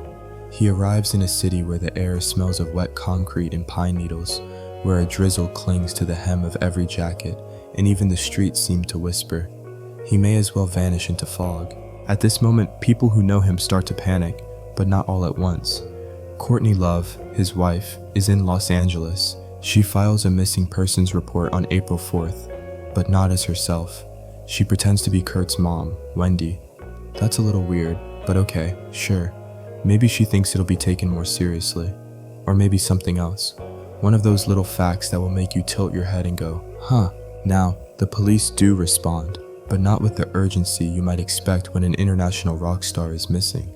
See, Kurt has a habit of disappearing. He's done it before. Just a week earlier, he was in Rome, where he supposedly overdosed on Rohypnol and champagne in a luxury hotel suite. Some people call it a suicide attempt, others a tragic accident. And yes, historians still argue whether that Rome incident was a genuine cry for help, or just another sad page in the book of 90s rock star living. In any case, to the police, this feels like more of the same. He'll turn up kind of situation. He's probably holed up with some dealer, they think, or sleeping it off at a friend's. Except no one's heard from him. Not Chris Novoselic, his bandmate, not his record label, not even Dylan Carlson, his closest friend in Seattle, who, incidentally, helped him buy a shotgun just days before. Yes, really, we'll come back to that. Meanwhile, in the quiet, wealthy neighborhood of Denny Blaine, just off Lake Washington, there's a house that looks like every other. Big, wood-framed, sloped lawn, nice view of the water if you stand at just the right angle. But behind it, above the detached garage, is a little greenhouse. You wouldn't notice it unless someone pointed it out. It's sealed, no obvious windows, a place for storage maybe, old furniture, gardening supplies. For nearly a week, no one checks that space. Back in LA, Courtney hires a private investigator named Tom Grant.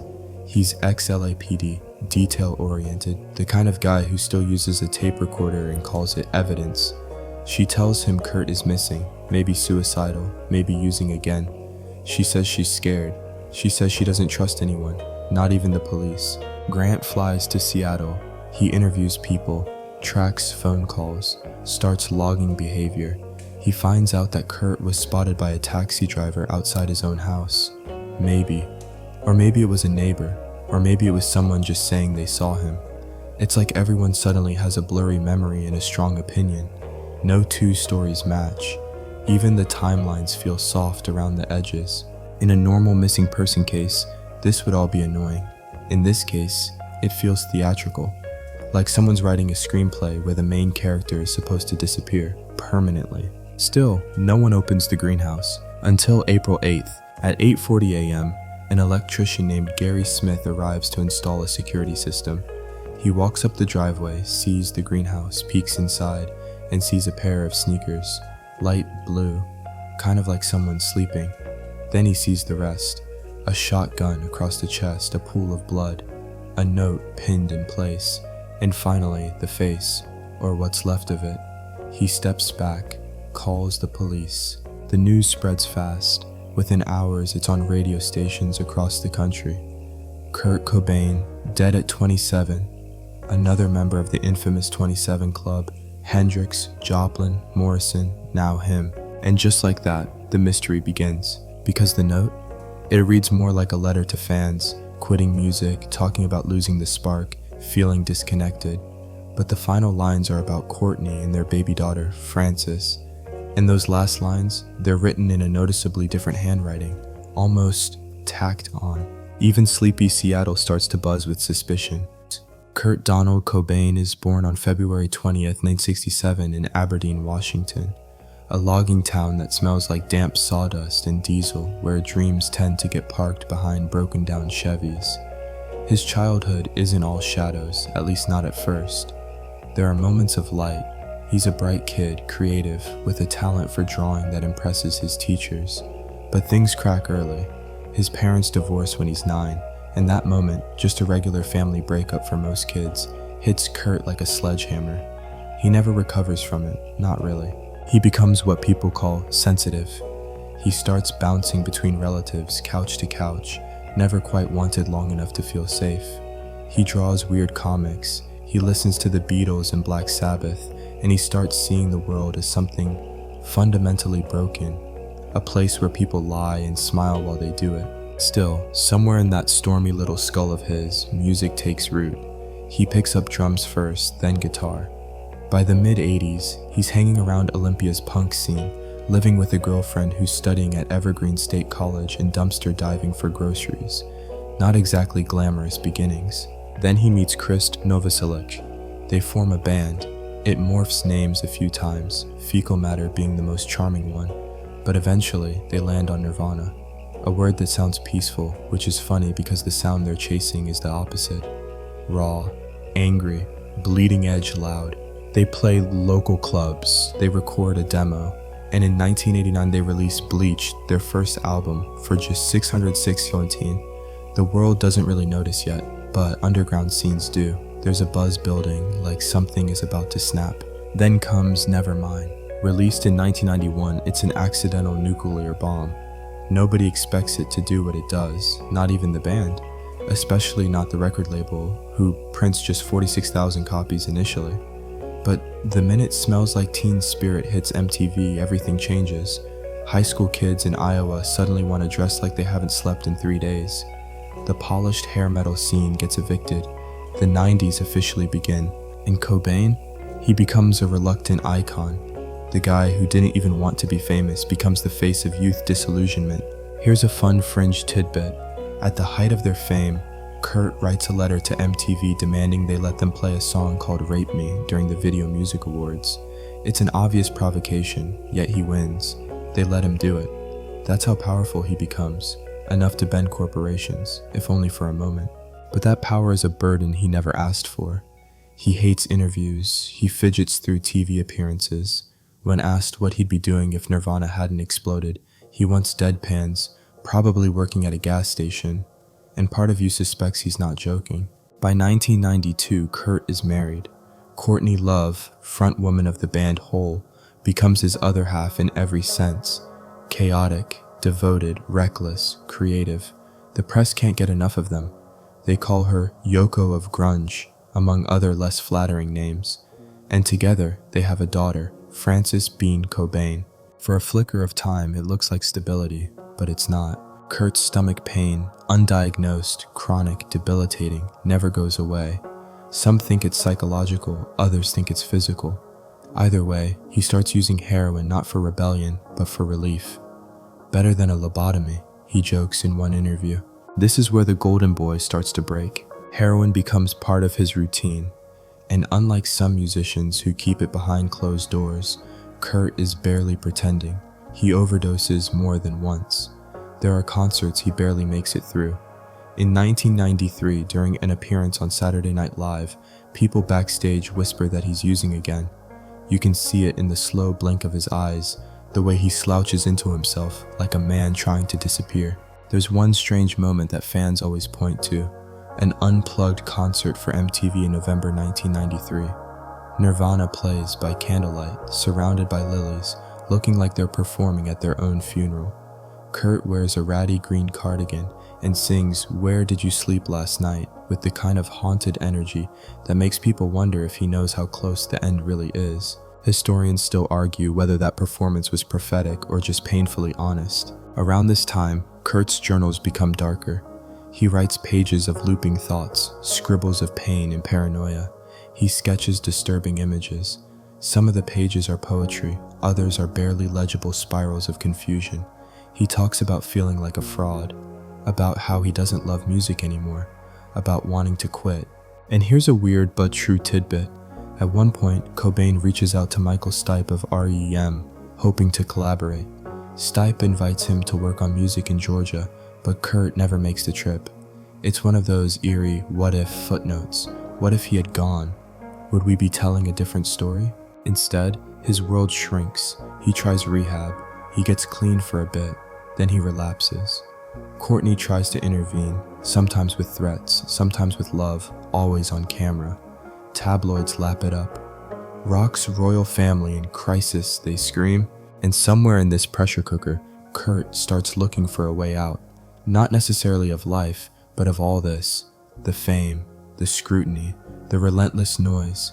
By early 1994, he's exhausted, and not the kind of tired you sleep off. So when he walks out of rehab on April 1st, barefoot in spirit if not in fact, he's not just skipping therapy. He's ghosting an entire identity. No wallet, no bodyguard, no press release. Just a man walking into Seattle's rain, hoping the city swallows him whole. Seattle in the early 90s isn't the city of tech giants and luxury condos yet. It's more coffee-stained and flannel-wrapped, the kind of place where your boots always seem to squeak a little from the rain, and every alley has a local band's sticker half peeled off a dumpster. It's a city that doesn't blink twice when it sees a famous face at a dive bar. Because here, fame isn't glam, it's just someone else's baggage. By the time Nirvana is at its peak, Kurt Cobain is already checking out emotionally.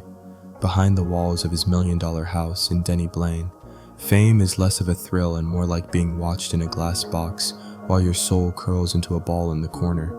And his heroin use, it's not recreational anymore. It's structural, like drywall or plumbing. It's part of the house now.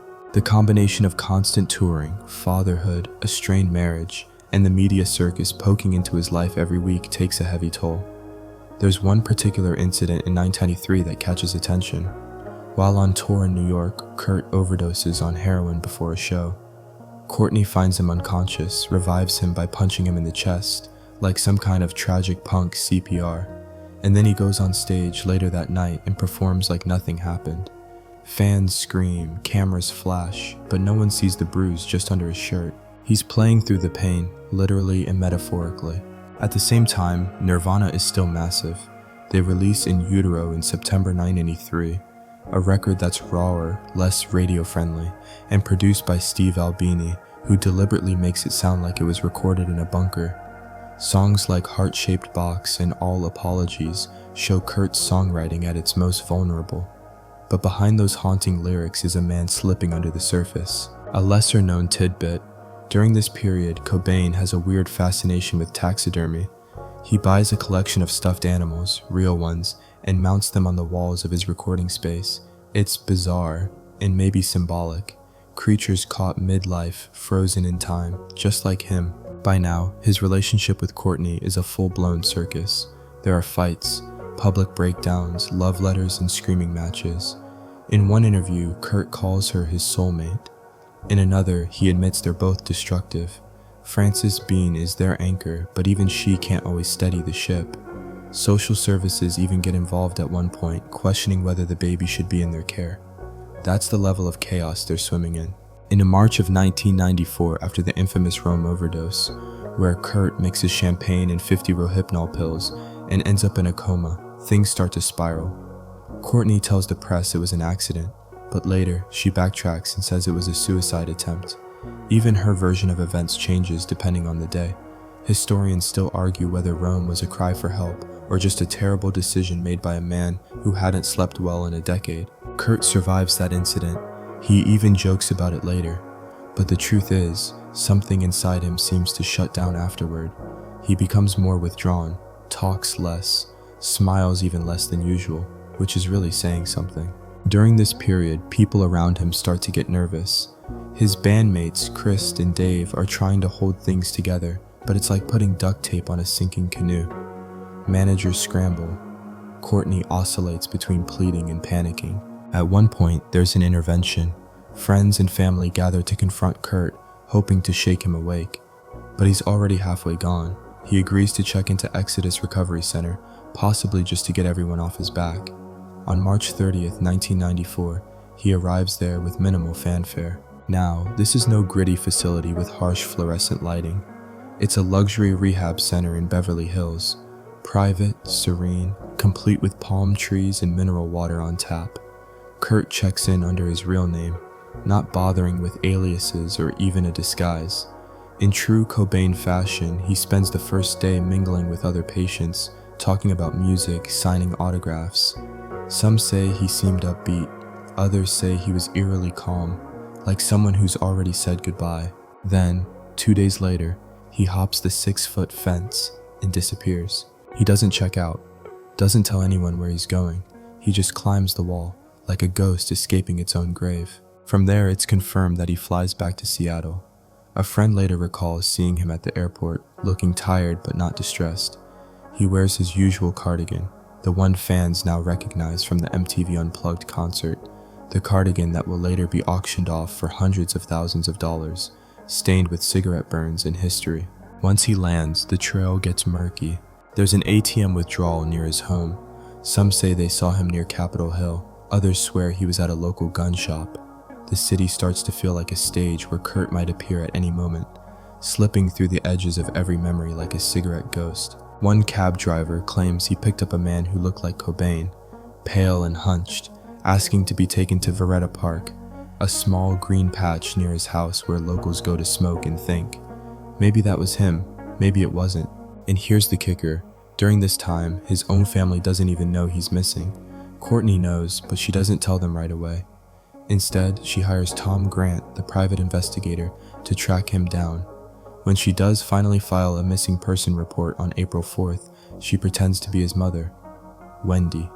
Because reasons. Maybe she thinks it'll get more attention. Maybe she doesn't trust the cops, or maybe something else. That question lingers like a breath caught in your throat. Meanwhile, Kurt is somewhere in Seattle, breathing, walking, watching the city blur around him. He might be hiding in plain sight or holed up in a place only he knows. What no one realizes is that the countdown has already started. Courtney Love is not a background character in this story. She's not the grieving widow stereotype or the evil puppet master some would paint her to be. She's something much more chaotic and, if we're being honest, far more compelling. A force of nature with eyeliner thicker than her skin and an instinct for spotlight survival honed sharp by a life that started messy and stayed that way.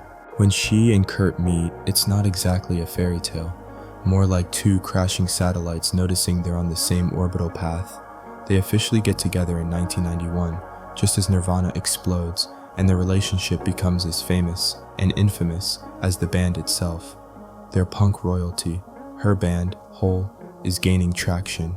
His is rewriting music history. Their wedding happens in Hawaii on a cliffside, Courtney in a satin slip, Kurt in pajamas. It's either deeply romantic or deeply ironic, depending on how much you believe in destiny. Their bond? Messy, magnetic, maddening. They're both addicts, both artists, both too smart for their own stability. And they adore each other, or devour each other. Sometimes it's hard to tell the difference. By 1992, they have a daughter, Frances Bean Cobain. The baby becomes both a symbol and a wedge. Frances brings out a tenderness in Kurt few had ever seen. He calls her the best drug I've ever had. But she also brings scrutiny. The media starts sniffing around the couple's habits. When Vanity Fair runs an article accusing Courtney of using heroin during pregnancy, chaos explodes. Social workers get involved. Frances is taken from them temporarily. Kurt is devastated. Here's one of those lesser-known details. Despite his public image, Kurt is surprisingly domestic. He likes doing laundry. He enjoys watching TV with Frances. There's even a story of him crying while reading her The Cat in the Hat because the innocence of it just breaks something open inside him. Meanwhile, Courtney becomes increasingly protective and increasingly erratic. Friends say she calls people dozens of times in a night. She yells, she sobs, she accuses, and she documents everything. Cassette tapes, handwritten notes, even faxes. Like a rock star version of a digital paper trail. It's part instinct, part performance. She knows she's being watched, and she leans into it.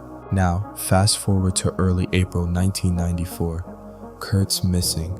Courtney's in LA, juggling lawyers, managers, and her own addiction issues. She hires Tom Grant, a private investigator, to find her husband.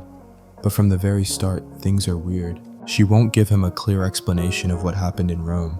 She feeds him bits and pieces, that Kurt is suicidal, that he's using again, that he might be buying guns. She gives him a list of names but insists on staying involved in every part of the investigation. It's as if she wants him to dig, but only in the places she chooses. Tom Grant quickly senses that something doesn't feel right.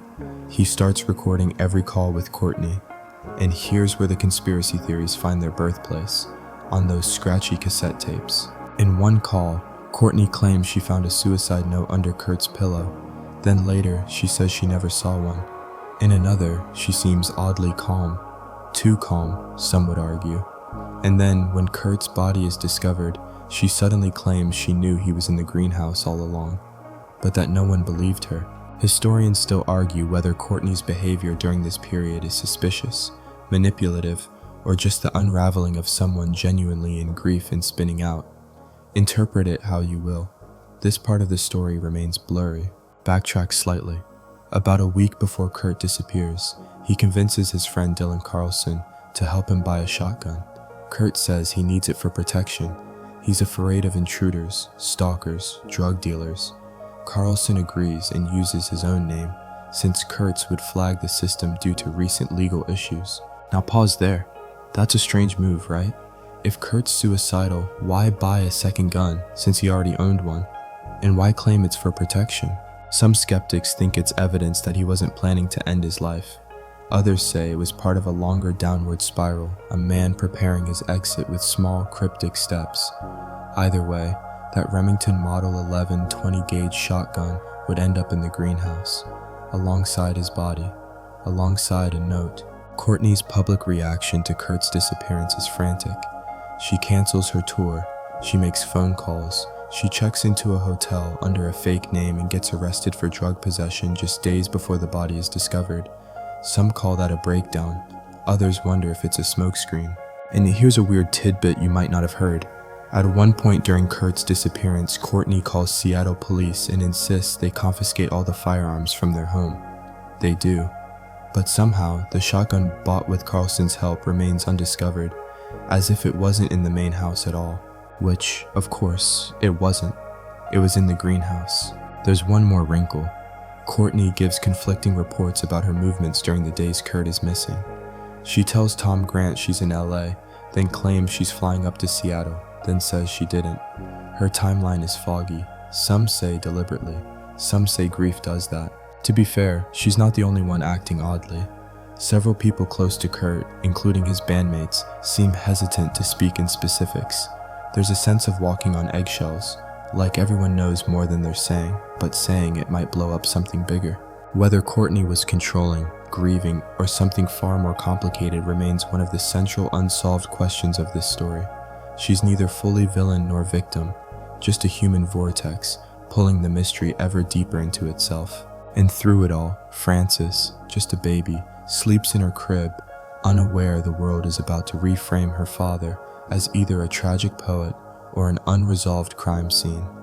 Rome is a city of art, ancient ghosts, and romantic tragedy. On March 3rd, 1994, it becomes the setting for one of the most confusing, debated, and quietly chilling moments in Kurt Cobain's final weeks. He and Courtney are there together, supposedly to relax. They check into the Excelsior Hotel, a gilded palace of polished marble and chandeliers, a far cry from their usual gritty Seattle haunts. The official story is that they're taking a break, getting away from the pressures back home, maybe reconnecting, maybe trying to hit pause on a life that's been spinning out like a broken tape reel. But what happens in that hotel room is anything but relaxing. On the morning of March 4th, Courtney calls the front desk in a panic. Kurt is unconscious. Paramedics rush to the suite. They find him on the floor, barely breathing. There's a bottle of champagne nearby and a prescription of Rohypnol. Yes, the same drug infamously known as a roofie. He's rushed to Umberto Farr's Polyclinic Hospital and slips into a coma. The media reports it as an overdose, a close call, just another rock star scare. But that's not how everyone sees it. Courtney later tells reporters it was a suicide attempt. She says he left a note, that he tried to die, but here's the catch. The note isn't made public, and her story changes in small but telling ways. First, she says he left a farewell letter. Then she calls it a rambling note. Then later, she doesn't mention it at all. Historians still argue whether Kurt Cobain tried to kill himself in Rome or simply miscalculated a dangerous cocktail. The dosage? Reportedly around 50 pills. That's not a recreational misstep. That's a number you'd need to work toward with intention. Or maybe, just maybe, a mistake by someone who didn't care either way. Still, the Rome incident is brushed aside by most major media. Spin it fast, shake off the scandal, and keep the tour dates moving. The machine doesn't stop just because the guy running it is collapsing. But Kurt doesn't shake it off. Friends say he comes back different, more distant, less interested in music, interviews, even fatherhood. He talks about quitting Nirvana altogether. He tells Chris and Dave he's done with touring, that he wants to disappear into normal life, raise Frances, paint, maybe move to the countryside. In some alternate universe, there's a version of Kurt who actually does that, who becomes the reclusive artist who never gives another interview and lives to see Frances graduate high school. But in this universe, the countdown is ticking. After Rome, the pressure mounts. There are calls from managers, record labels, Courtney, journalists. Everyone wants something, a statement, a confirmation, a comeback. Instead, Kurt starts stockpiling silence. He goes home to Seattle. He avoids friends. He stops taking calls. The only person he seems to trust is Dylan Carlson, a longtime buddy and fellow musician. The same Dylan who helps him buy a shotgun on March 30th. The same one who doesn't press him too hard when Kurt says he needs it for protection. That brings us back to something quietly strange. If Kurt just overdosed in Rome, if he just scared himself out of living recklessly, why would he then buy a shotgun? Not a pistol, not pepper spray, a 20-gauge Remington, the kind used for hunting, not defense. Was he genuinely scared of an intruder? Or was he preparing for something else? Another small wrinkle. The Rome overdose is the event that finally pushes Courtney to plan an intervention. It's what leads to his check-in at Exodus Recovery Center on March 30th. That's where Kurt enters, and from where he soon exits, over a wall, into the waiting anonymity of Seattle mist. And yet, despite the severity of Rome, there's very little official documentation on the incident. The hospital records are sealed, the hotel logs are vague. The note, if it existed, is missing. What remains is speculation. Fringe theorists love this part. They claim that Rome wasn't just an overdose, but a test run, a dry run for suicide. Others go darker still, suggesting Courtney may have exaggerated or manipulated the story for her own ends, trying to prove to those around them that Kurt was unstable, maybe to gain leverage in a custody battle, or sympathy from the press. One particularly odd detail. Right after Rome, Courtney makes a few strange phone calls. She contacts Kurt's lawyer and asks about rewriting his will. The timing is curious. She denies it later, of course, says it's all conspiracy talk, but Tom Grant, the PI, logs it in his notes anyway. Just another crumb on a trail no one really wants to follow too closely. There's also a moment, tiny but memorable, when Kurt tells a friend he feels trapped. Not by Courtney, not by the band, just life. The expectation of being Kurt Cobain, the weight of having to mean something to millions of strangers. That's not depression exactly, that's existential exhaustion, the kind you don't cure with rehab or headlines. And here's your quirky tidbit of the night. In his Rome hotel room, Kurt had packed a teddy bear, not for Francis, for himself. A worn, ragged little comfort item he carried from city to city. Even while drowning in fame and chemicals, part of him was still reaching for safety. After Rome, people close to Kurt start watching him more closely. But maybe not closely enough. He gets quiet, too quiet. Then he leaves LA, jumps the rehab wall, and Seattle becomes his hiding place, or his waiting room. In the days between his return and his body's discovery, people will say they saw him, that they felt his presence, that something wasn't right. But no one checks the greenhouse. Not yet. When Kurt Cobain slips over the brick wall at Exodus Recovery Center on April 1st, 1994, it's done quietly. No dramatic escape scene, no waiting car, no thunderstorm soundtrack. He just climbs it and disappears into the air like a puff of cigarette smoke. No wallet, no ID, just himself, and the growing sense that wherever he's going, he doesn't plan on being found right away. It's not the first time Kurt's done something like this, but this time feels different. Before, his disappearances were more like smoke breaks, brief escapes from the pressure cooker. This one feels final, and yet no alarms go off. Not really, not yet. It's 1994 and nobody's carrying a GPS tracker in their pocket. You could vanish a lot easier back then, especially if you were famous and didn't want to be. So where does he go? Kurt books a flight to Seattle under his real name. Again, no effort to hide. The counteragent remembers him. So does a flight attendant. They say he looked tired but calm. No wild-eyed panic, no frenzied addiction spiral, just a guy heading home in a cardigan. Just Kurt. From the moment he lands, the timeline starts to blur. And here's where things get really cloudy. There are reported sightings, dozens in fact.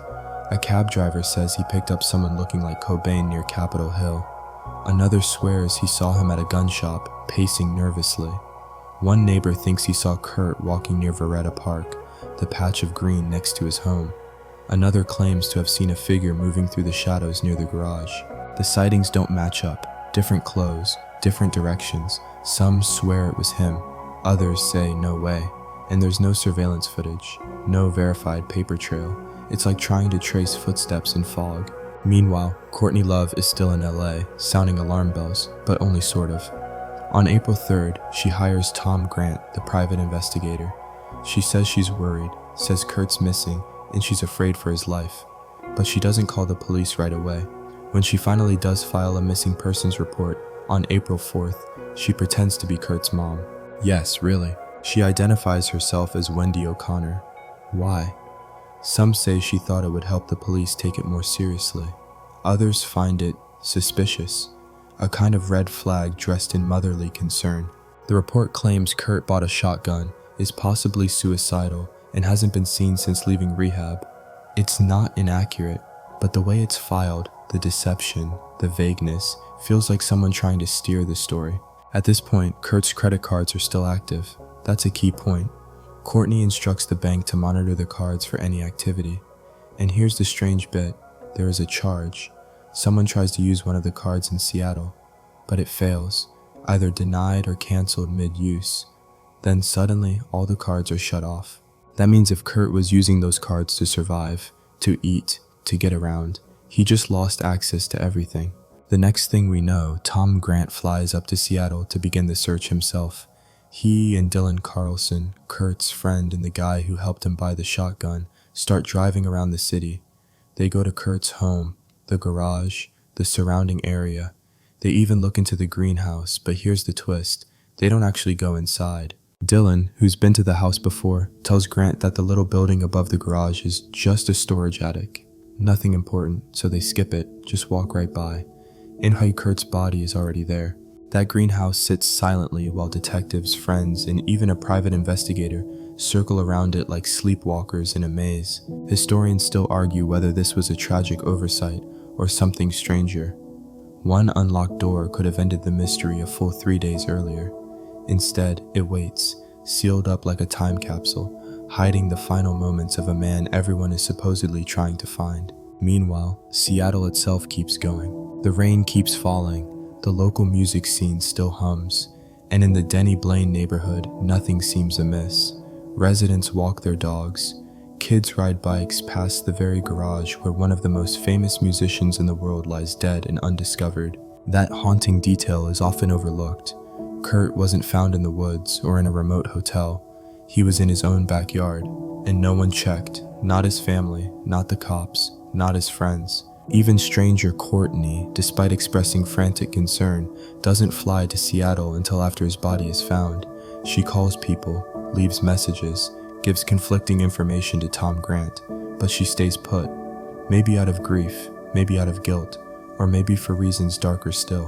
And then there's Frances. During this entire window of time, Kurt's daughter is with a nanny, a toddler, oblivious to the gathering storm. To her, Daddy is just not home. Just busy, maybe. Her world remains bright, filled with cartoons and sippy cups, even as the adults around her quietly lose their grip. Here's an eerie little tidbit for the dreamers. During the days he's missing, someone calls Seattle radio station KNDD and claims to be Kurt Cobain.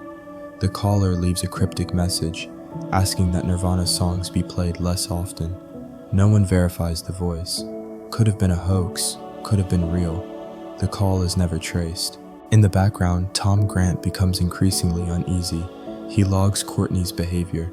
She contradicts herself often, seems more concerned about media optics than logistics, and she keeps asking about the will. At one point, she tells Tom she's afraid of what people will find out. That particular phrase stays with him.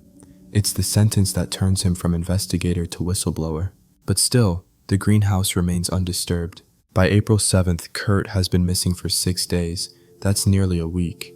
In that time, his story has already begun to bend, into worry, into legend, into something people will dissect for decades. But it isn't until the next morning, April 8th, that the door finally opens, and the truth, or at least part of it, steps into the light. April 8th, 1994.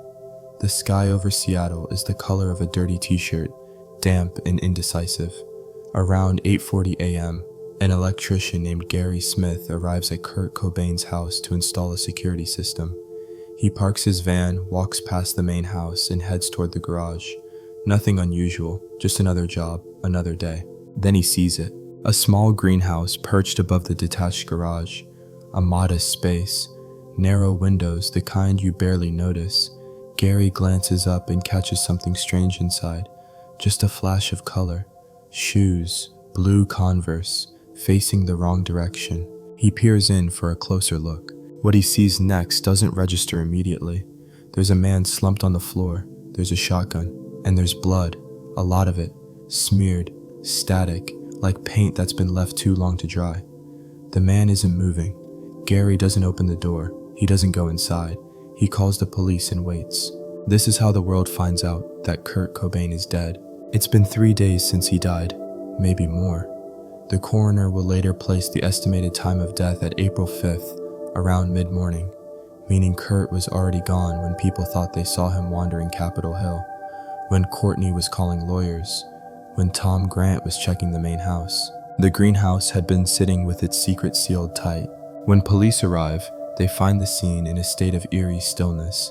The shotgun, later confirmed to be the one Kurt purchased through Dylan Carlson, is resting across his chest, barrel pointed at the face. A visible wound, though no part of it is described in too much detail in public records. Blood stains the floor, but it's dried, old. Death came days ago. Nearby is a small box containing paraphernalia, a cigar box with used needles, a spoon, and a small towel. There's a packet of heroin. It's later tested. Strong. Very strong. The toxicology report will reveal an amount of heroin in his system that's eyebrow-raising, even for seasoned users. And then there's the note. It's pinned into a potted plant with a red pen stabbed through it. At first glance, it's poetic, sad, a farewell to music, to fans. But when people read it closely, they notice something odd. It's mostly about quitting Nirvana, about how he doesn't feel the joy anymore. Only the last few lines reference Courtney and Francis, the part that actually sounds like goodbye. Even stranger, the handwriting in the last lines looks different, not wildly, but just enough, like it was added later. Maybe written with a different pen, maybe even a different person. It's not obvious, but it's enough to launch 1,000 Reddit threads and at least one actual handwriting analysis. Historians still argue whether the note was a genuine farewell or a letter repurposed to look like one. The media gets wind of the discovery fast. Word spreads before the police can finish processing the scene. Within hours, radio stations start making announcements. MTV cuts its scheduled programming to run a tribute. DJs can barely keep it together on air. In Seattle, fans begin showing up to the house, gathering outside like mourners at a cathedral. They light candles, leave flowers. One writes, "You were the voice of our pain," in Sharpie on the sidewalk. But inside, the questions begin almost immediately. The shotgun is long, about 26 inches with the barrel and stock together. That's unusually long for someone to use in a suicide by gunshot. People begin asking, how could he even reach the trigger? Some theorize he used his toe. Others say he could have used his thumb if he turned it just right. The official report says it's plausible. Not easy, but plausible. Then there's the heroin. The toxicology report finds 1.52 milligrams of morphine per liter in his blood. For most people, 0.5 mg/L is enough to kill. That level, 3 times the lethal dose, raises serious eyebrows.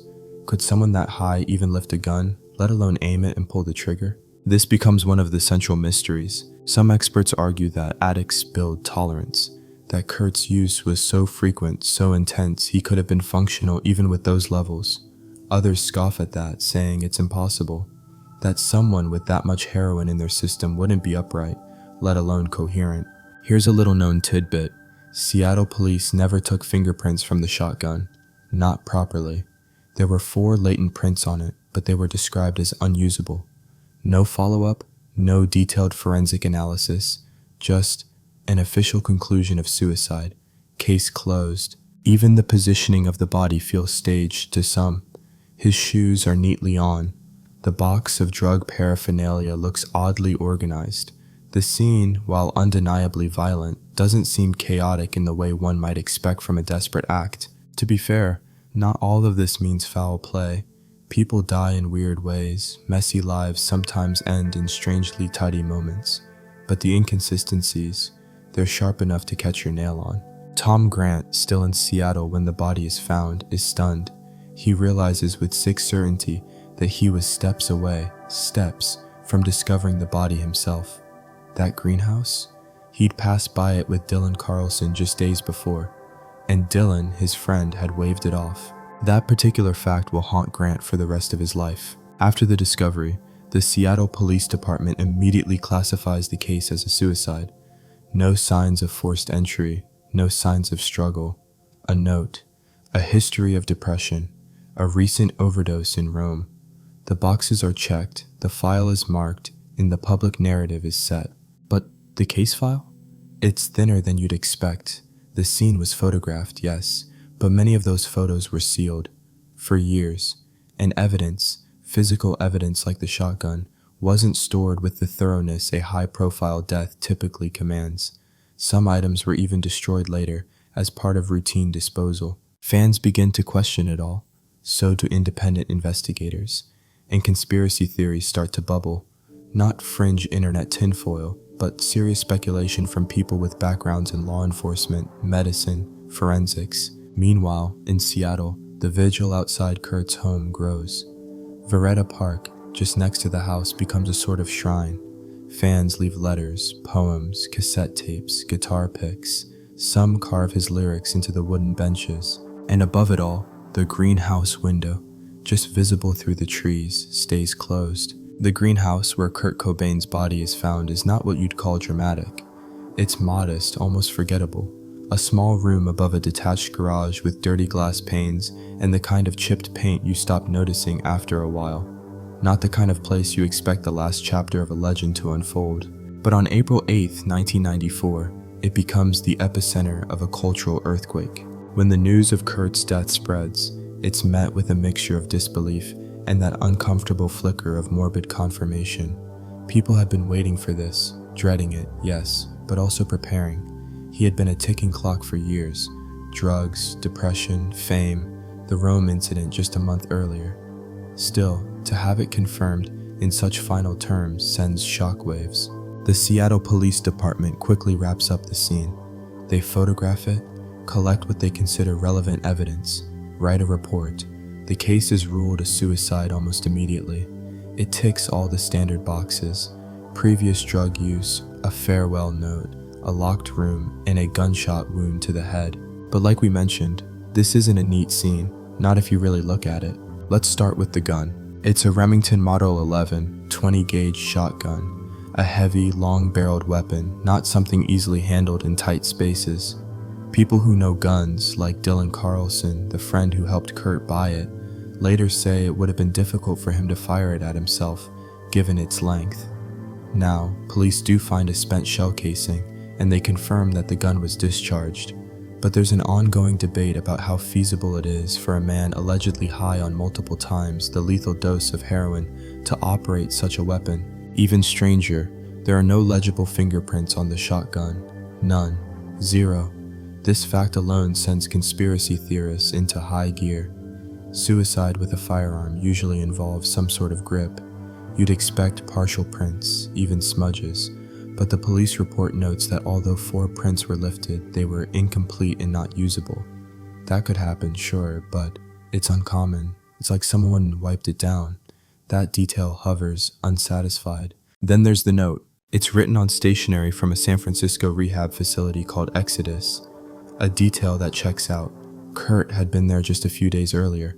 The handwriting, for the most part, matches his usual messy, looping scrawl, but there's a shift near the bottom. Several handwriting analysts, not armchair detectives but professionals, have pointed out that the final lines look added on. Different slant, different spacing, as if someone finished the note for him, or added just enough to transform a goodbye music letter into a goodbye life letter. The note is poetic, elliptical. He talks about not feeling the joy anymore, about how performing feels fake. He quotes Neil Young, "It's better to burn out than to fade away," which, let's be honest, is the kind of thing someone like Kurt might reference either as a sardonic joke or a last word. Historians still argue whether the note is a suicide letter or simply a farewell to his career that got twisted into something more final. Then there's the arrangement of the scene. Kurt is found with the shotgun lying across his chest, pointing up. His arms are at his sides. His wallet is open beside him, with his driver's license deliberately displayed. Some interpret that as a way to help identify the body. Others think it's too clean, too staged, especially for someone in the kind of state his tox screen suggests. Speaking of toxicology, that 1.52 milligrams per liter of morphine, a byproduct of heroin, in his blood isn't just high, it's extremely high. Some doctors argue that such a level would cause immediate unconsciousness, maybe even death. That leads to a troubling theory, that Kurt was injected with heroin first, then shot, not the other way around. Now, that's not the police narrative. They stick with suicide, but the medical data leaves just enough room for doubt. Here's a fringe but fascinating tidbit. During the scene investigation, police noted a pair of sunglasses placed on a nearby table. Not significant on its own, but some later claim they were set down in a way that suggests someone else had been there recently. Someone who took them off, maybe while writing. That detail? Never followed up. Not photographed in detail, just logged. And there's the greenhouse door. It was locked. Police say Kurt barricaded it from the inside, but it wasn't a deadbolt. It was a push-button lock, something you could lock from the outside and gently close behind you, if you knew how. Not exactly an ironclad seal. That little fact, so technical and dry, gets swept under the rug in most retellings, but it matters to people like Tom Grant, who believe this wasn't suicide at all. Speaking of Grant, when he learns of Kurt's death, he's furious. He knows he was right there, that he and Dylan had walked within feet of the body, that he'd asked about the greenhouse, that he'd been told not to bother. That part sits like a stone in his gut, and it's the moment that shifts him from hired help to something else, a man on a mission. He starts re-examining his notes, re-listening to the tapes of Courtney, rereading the files. He decides something doesn't add up. He says it out loud. People roll their eyes, then a few start to listen, just a few. Back at the house, once the investigation wraps up, the greenhouse is sealed again. Police are done. The body is removed. Courtney stays in Los Angeles. She sends a message to the public through MTV, an audio recording of her reading Kurt's suicide note aloud. At the end, she sobs, screams, calls him an a-hole. It's raw, intimate. Some say it's performative. Others say it's real grief, unedited and ugly. And the fans, they descend. Veretta Park becomes holy ground. They write notes, they light candles, they scratch lyrics into wood and concrete. Come as you are. I miss the comfort in being sad. Benches are covered in graffiti. Trees get carved with initials and broken hearts. People cry, some just sit. Some fans, quietly, start asking questions. Why was the case closed so quickly? Why wasn't more evidence taken? Why did no one check the greenhouse sooner? And so, in the wake of the biggest story in music since Lennon's death, a strange parallel narrative begins to form. The official version says, Kurt Cobain killed himself in a moment of despair, but the unofficial version, it's just starting to whisper. The note is everywhere. Within hours of Kurt Cobain's death, the so-called suicide letter is printed in full in magazines, quoted on TV, passed around online forums like some sacred script. For a generation raised on irony and grunge, it becomes a kind of gospel, a final, sorrowful transmission from a voice that had, until then, screamed for them. At first glance, it reads like a farewell to fame, a swan song to the stage. It talks about losing the thrill of performance, about feeling guilty when the crowd roars because he no longer feels anything in return. I feel ashamed, it says. I can't fool you. It's poetic, reflective, oddly tender, and for much of its length, it sounds more like a retirement letter than a suicide note. But then the tone shifts. Near the bottom, in a different ink tone and a tighter, more upright slant, come the lines that rattle even seasoned investigators. Please keep going, Courtney, for Frances, for her life, which will be so much happier without me in it. That's where it transforms. That's the part that makes it look final, that makes it read like a goodbye to existence, not just music. Handwriting analysts latch onto this difference like sleepy owls with highlighters. They note the spacing, the size, the style of the final sentences. Many say it doesn't match the bulk of the note. Some say it's a natural shift. Grief and drugs can change how you write. Others say it looks like someone else added it entirely.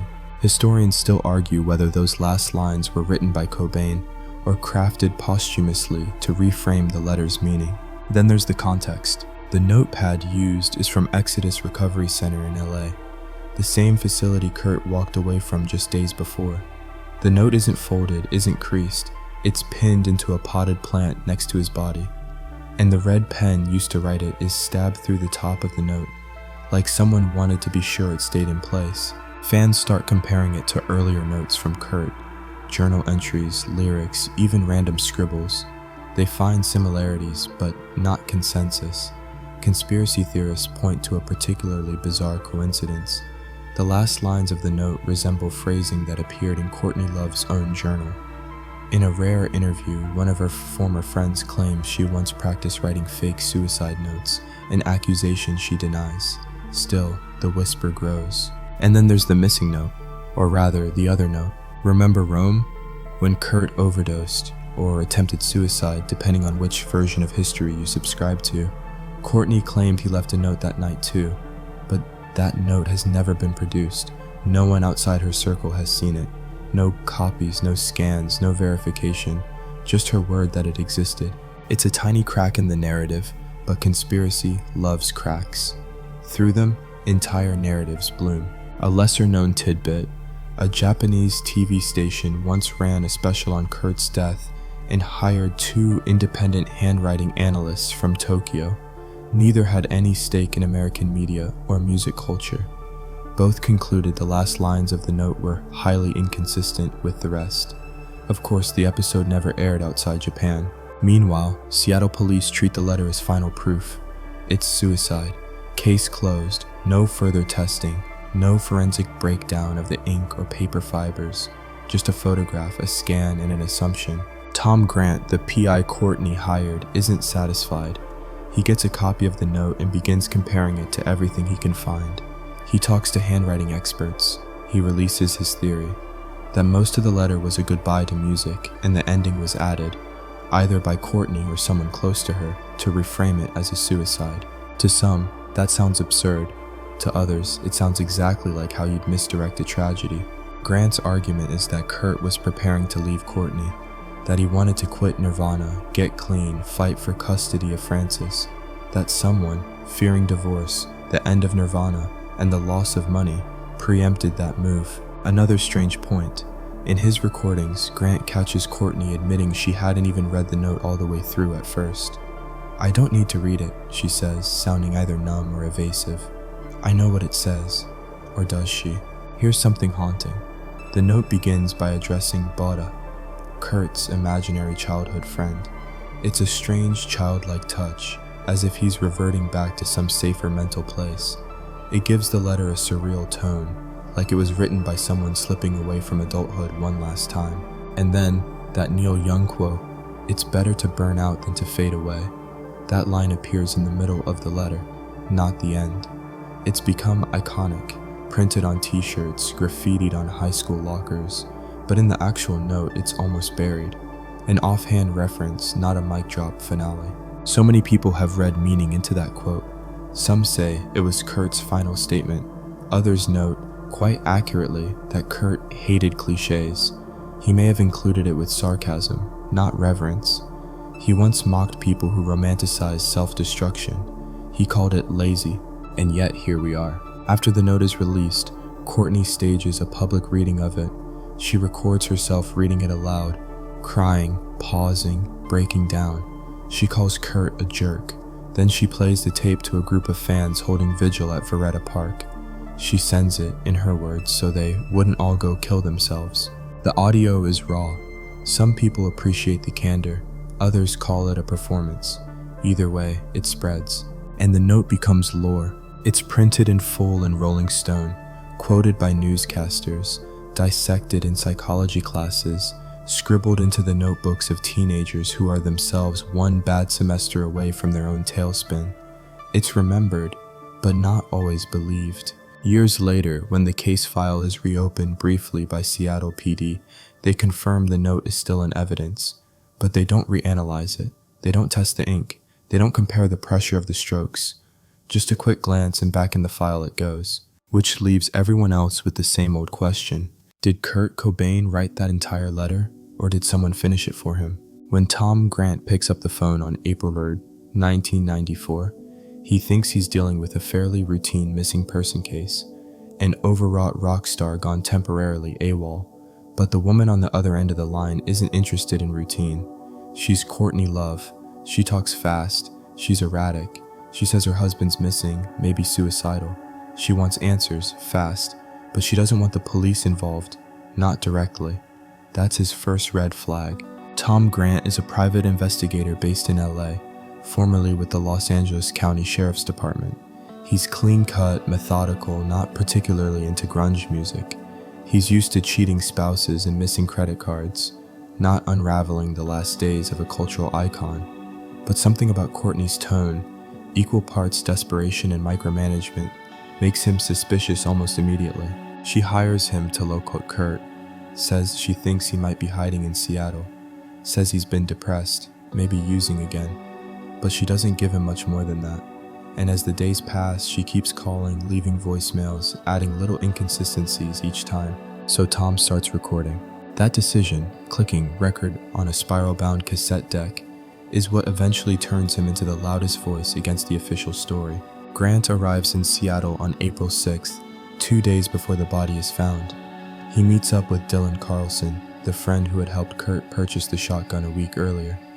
Carlson is laid back, slightly detached, and says he doesn't believe Kurt would kill himself. Not really. Not without leaving something more direct behind. Yet, oddly enough, when Tom suggests checking every part of the property, Dylan waves off the greenhouse. Just storage, he says, so they don't look. They search the main house, the garage, even nearby parks and haunts, but not the place where Kurt is actually lying dead. Tom later refers to this as the single greatest failure of his professional life. Still, he keeps working. He returns to LA and begins digging. By now, the body has been found. The official story is suicide. Case closed, but Grant's gut tells him otherwise. He plays back the tapes. Courtney contradicts herself again and again. In one call, she says she found a note from Kurt under his pillow. In another, she says she hasn't seen anything. She seems more interested in Kurt's will than in his whereabouts. She admits to canceling Kurt's credit cards, effectively cutting off his access to money. She tells Grant she thinks he might be in hiding, or maybe planning to leave her. She jokes about wanting to hire a hitman, then says she's just venting. And that's the problem.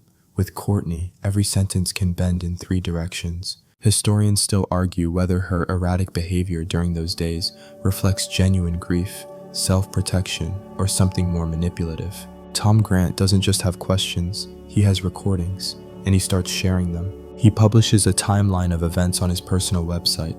He uploads the audio. He draws connections between the inconsistencies in Courtney's statements and the details from the death scene.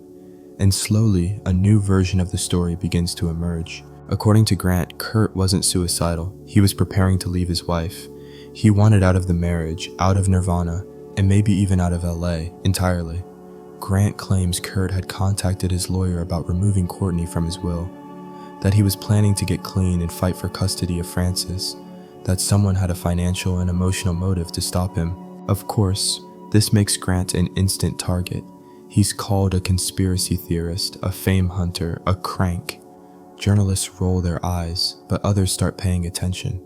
Musicians, investigators, even some people close to Kurt. One of the most interesting pieces of Grant's evidence comes in the form of a memo, a short, typed sheet allegedly written by one of Courtney's entertainment attorneys in the days before Kurt's body was discovered. In it, the lawyer references the inevitable suicide. It's a chilling phrase, particularly if it was written while Kurt was still just missing. Grant also raises questions about how quickly the police ruled it a suicide. No fingerprints on the gun, no testing of the notepaper, no interviews with potential witnesses who may have seen someone else at the house. No autopsy photos released to the public for decades, just a tidy conclusion wrapped in grief and closed with a staple. One fringe but interesting tidbit, Tom Grant eventually collaborates with Rosemary Carroll, Courtney's own entertainment attorney. Carroll expresses concerns about the legitimacy of the note. She too has doubts. She thinks something is off. But like many others in Kurt's circle, she stays mostly silent in public. The music industry isn't exactly a safe place for whistleblowers. As Grant's investigation gains traction, a community forms around him. Not just fans, but skeptics, forensics buffs, journalists.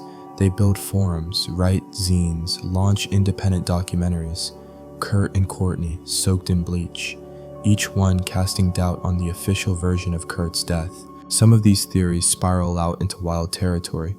Claims of hired killers, mafia ties, secret messages in Nirvana lyrics. But Grant keeps his focus narrower. He's not saying he knows exactly what happened, just that the evidence doesn't add up to suicide, and that the case should have been reopened. Seattle police, for their part, remained silent for years. Then, in 2014, on the 20th anniversary of Kurt's death, they quietly re-examined the file. They find nothing new. The case remains closed. But Tom Grant isn't done. He's still talking, still writing, still pushing. And what makes him so effective isn't that he's dramatic. It's that he's measured, calm, focused, like a man who walked into a puzzle thinking it was one thing, and found himself staring into something he couldn't unsee. To this day, he doesn't claim to know who might have staged the scene, or how, or why, just that the official story is too neat, too convenient, and that no one, not even a rock star, should be buried beneath that kind of certainty, especially when the facts won't sit still. The longer you stare at Kurt Cobain's death, the more the side plots start to look like deleted scenes from a noir film. Odd phone calls, vanished reports, a pair of pants lit on fire in a hotel room. Each detail sounds like it should mean nothing, but stacked together, they form a crooked tower of questions no one quite answers. Take the 911 logs. After Kurt is found, Tom Grant starts requesting public records. He wants to see everything: dispatch tapes, police logs, property entries. But when he looks for the 911 calls tied to Kurt's home during the days he was missing, they're gone. Or at least, not complete. Certain entries are missing. Others are strangely vague. Some dispatch logs show activity at the Denny Blaine residence before the official discovery of the body.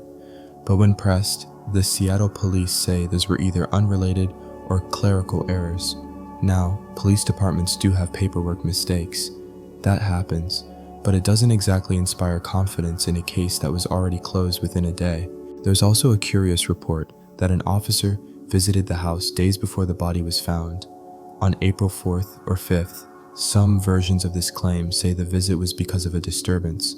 Others say it was just a welfare check, but there's no official record of it in the case file. Historians still argue whether this was a glitch in the system or the kind of oversight you only make when you assume there's nothing worth looking for. Then there's the matter of the shotgun. Kurt had purchased it through Dylan Carlson on March 30th, less than a week before he died, but it wasn't bought under his own name. Carlson used his ID. That's because Kurt had legal issues, a domestic disturbance incident that made it difficult to purchase firearms. So, rather than go through official channels, they worked around it. Kurt tells Dylan it's for home protection, that he's afraid of break-ins, possibly of stalkers. It's not an uncommon concern, especially for a famous musician. But here's where it gets a little bizarre. The day after Kurt disappears from rehab, Courtney calls Seattle police and tells them there are guns in the house. She insists they be removed. Officers go to the property and confiscate multiple firearms, except that one, the Remington. Why? Because it's not in the main house. It's in the greenhouse, which no one checks. Tom Grant will later claim this is deliberate, that someone ensured that that weapon remained hidden and untouched. Others argue it was simply missed, just bad luck or bureaucratic gaps. Either way, it's the one gun that ends up in the final scene. And about that gun, years later, it's destroyed, officially by the Seattle PD, who say they did so to prevent it from becoming a grim collector's item. But they do this quietly, no press release, no public notice, just a side comment in a local interview. For a case that spawned decades of doubt, erasing a central piece of physical evidence doesn't exactly help.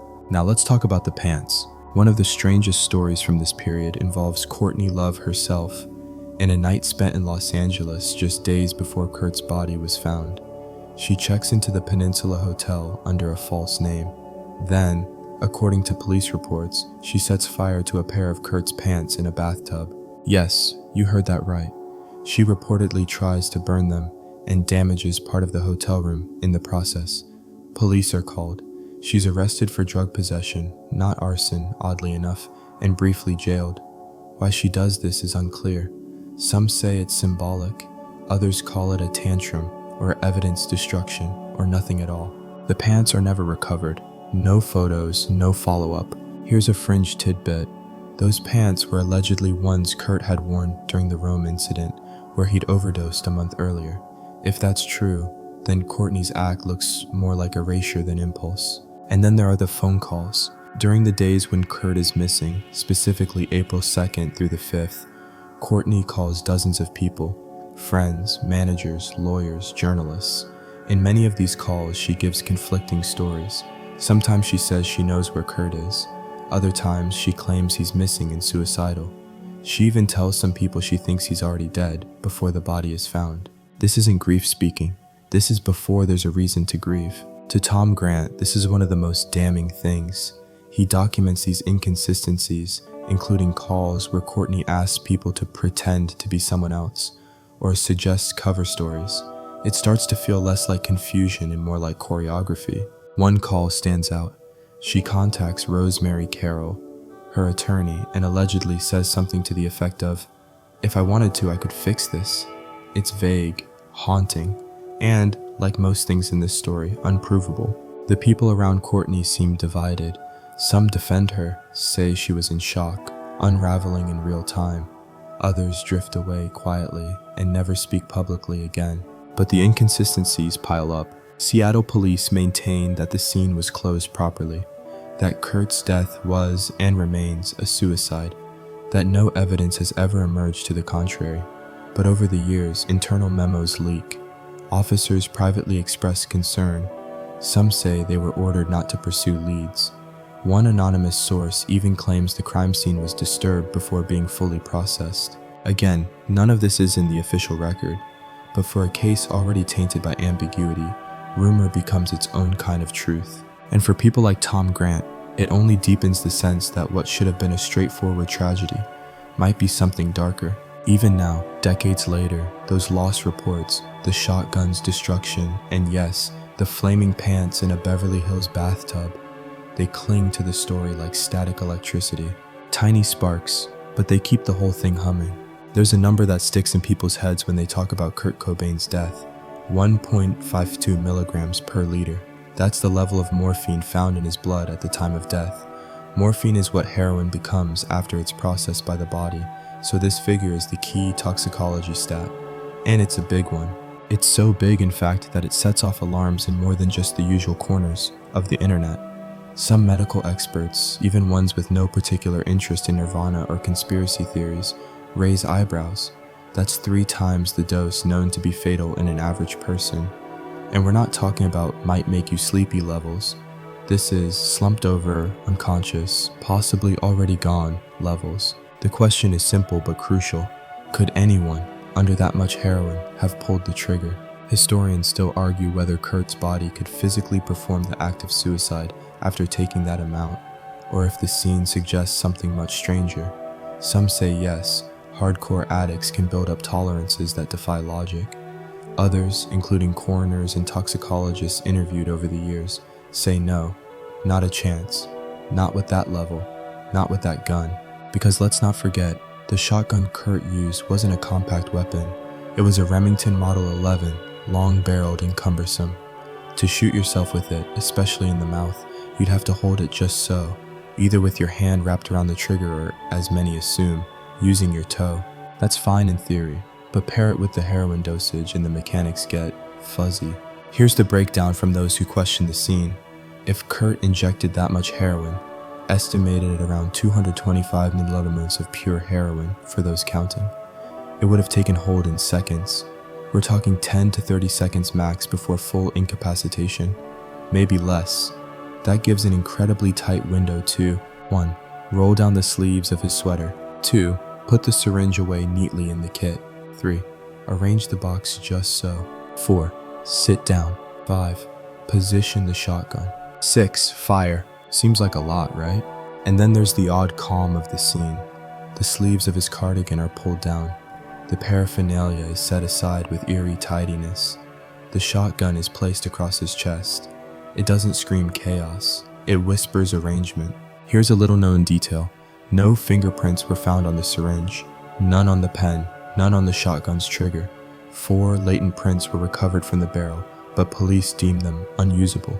Which is fine. For a coffee mug. For a weapon in a suspicious death, less fine. Now, of course there are explanations for this. Kurt could have wiped things clean himself, hypothetically. Or maybe he wore gloves, but that seems counter to a man in deep despair, ready to die. Suicide notes don't usually come with cover-ups. There's another point that haunts investigators. The injection site. The heroin was administered intravenously, into the left arm. The autopsy confirms this. But there's little evidence of track marks or older injection wounds. That raises the theory that someone else could have injected him. Fans of this theory love to point out that the injection would have had to be deliberate, confident, and quick. If it was someone else? A professional, maybe. Someone who'd done this before. Again, it's speculative, but it's not unheard of.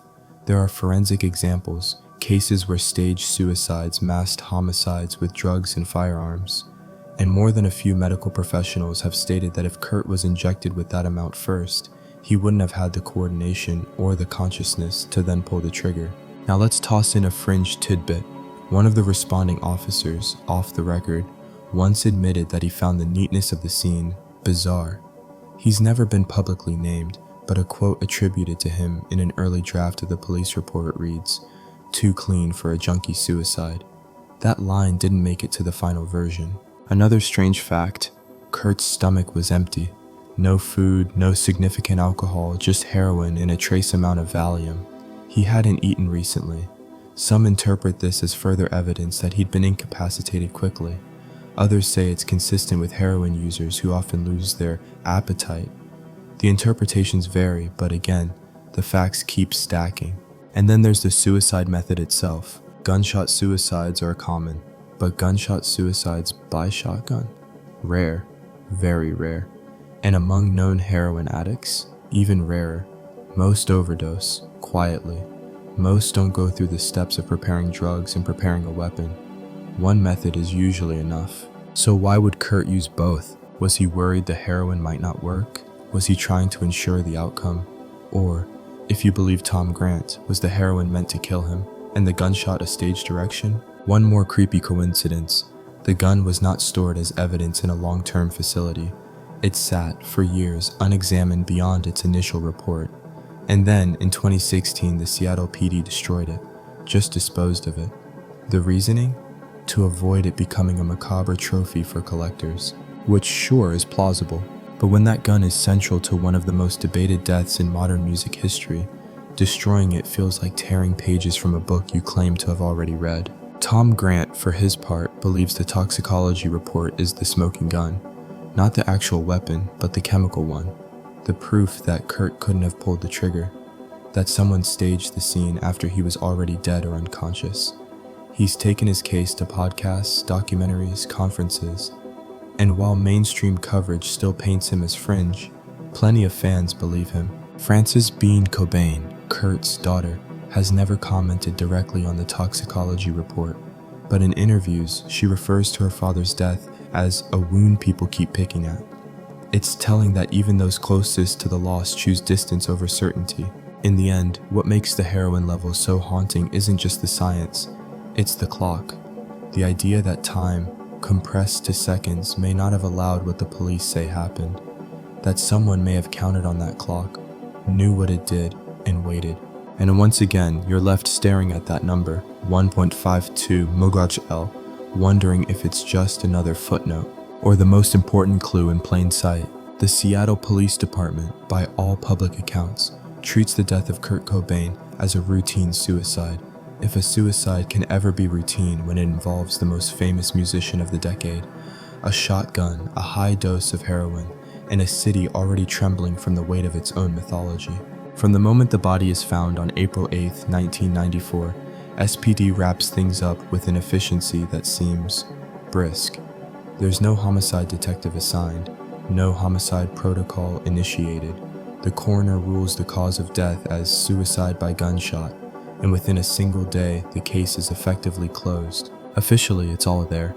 A locked greenhouse, a shotgun, a farewell note, and a long-documented struggle with addiction and depression. But those looking for depth in the file might want to pack a lunch, because the report is thinner than a Seattle summer. This is where the questions begin. Why, in a city known for meticulous investigations, is the death of Kurt Cobain, an internationally famous figure, handled so quickly with so little forensic depth?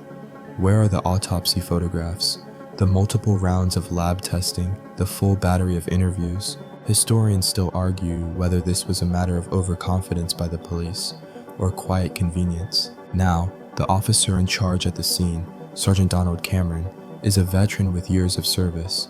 He arrives, sees the gun, the note, and the history, and decides it's open and shut. Case closed, literally.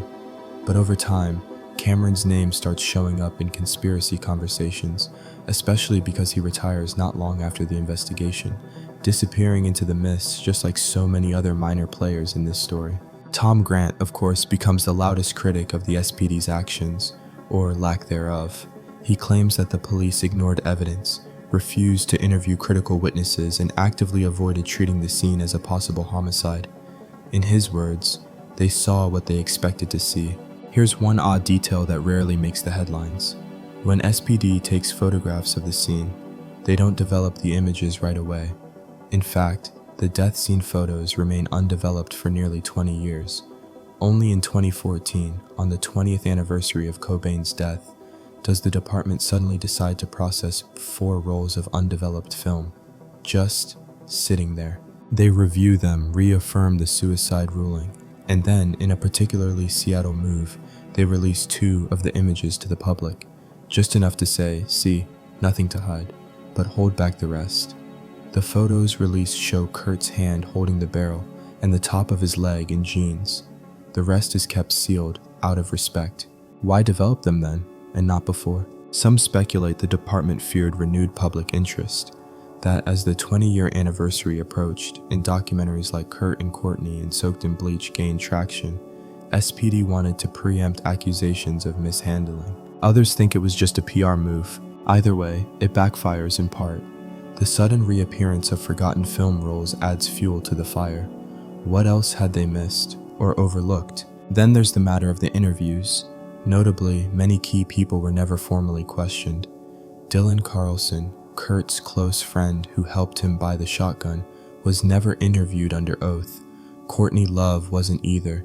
Neither were Kurt's bandmates, Chris Novoselic or Dave Grohl. No sworn statements, no follow-up, no formal effort to reconstruct Kurt's final movements. SPD's logic seems to be, if it walks like a suicide, talks like a suicide, and has a Nirvana soundtrack, it's a suicide. But as any good detective novel tells you, the truth doesn't always walk in straight lines. Here's another frustrating twist. Certain physical evidence from the scene is missing. That cigar box full of paraphernalia? Gone. Some personal effects, like the pen used to stab the note into the flower pot? Unavailable. As years pass, more items are reported as either lost, misplaced, or simply never logged. Like a kitchen drawer that's been rifled through too many times, the case file becomes less and less complete. And then, there's the shotgun. The Remington Model 11 used in the death is stored in evidence for years. Then, in 2016, SPD announces, quietly during a local news interview, that the gun has been destroyed. The rationale? Preventing it from becoming a collector's item. They say they want to avoid the grotesque souvenir culture that tends to form around celebrity deaths. Okay, fair enough. But for a case that's been under scrutiny for decades, the destruction of the primary weapon without so much as a public statement raises more than a few eyebrows. Especially since other police departments have retained weapons from famous cases, like the handgun from the Tupac Shakur murder or the rifle linked to the JFK assassination. You don't throw away a cornerstone of a mystery, unless you don't want it studied again. Here's a quirky tidbit. One Seattle journalist who filed a Freedom of Information Act request for the full police report on Cobain's death received a manila envelope in the mail months later, with half the pages missing. No explanation. No cover letter, just a thin file with entire sections blacked out or omitted. Naturally, that didn't help. And even inside the department, there's a quiet divide. In one 2001 interview, a retired SPD detective said, off the record, "I never liked how fast that one got zipped up."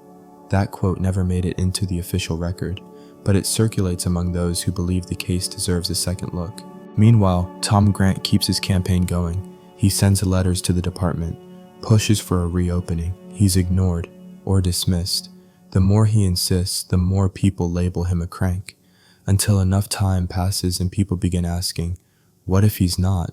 Every so often, the case makes its way back into the headlines. A new book, a podcast episode, an interview with a former Nirvana associate who talks around the subject without really saying anything. The silence becomes part of the mystery, and Seattle PD, they stand firm. They won't reopen the case. They won't release the full crime scene photos. They won't comment further. The file remains closed, not because all the questions are answered, but because someone stamped it shut. In the end, it's a curious legacy for a police department in the middle of one of the most enduring mysteries of modern pop culture.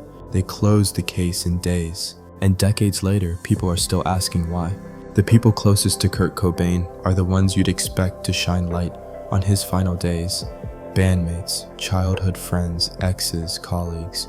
But in the wake of his death, they mostly do the opposite. They drift, they hedge, They offer fragments of memories like leaves tossed in wind. Then, just as quickly, they go quiet. Start with Krist Novoselic, Nirvana's bassist and Kurt's longest-running collaborator.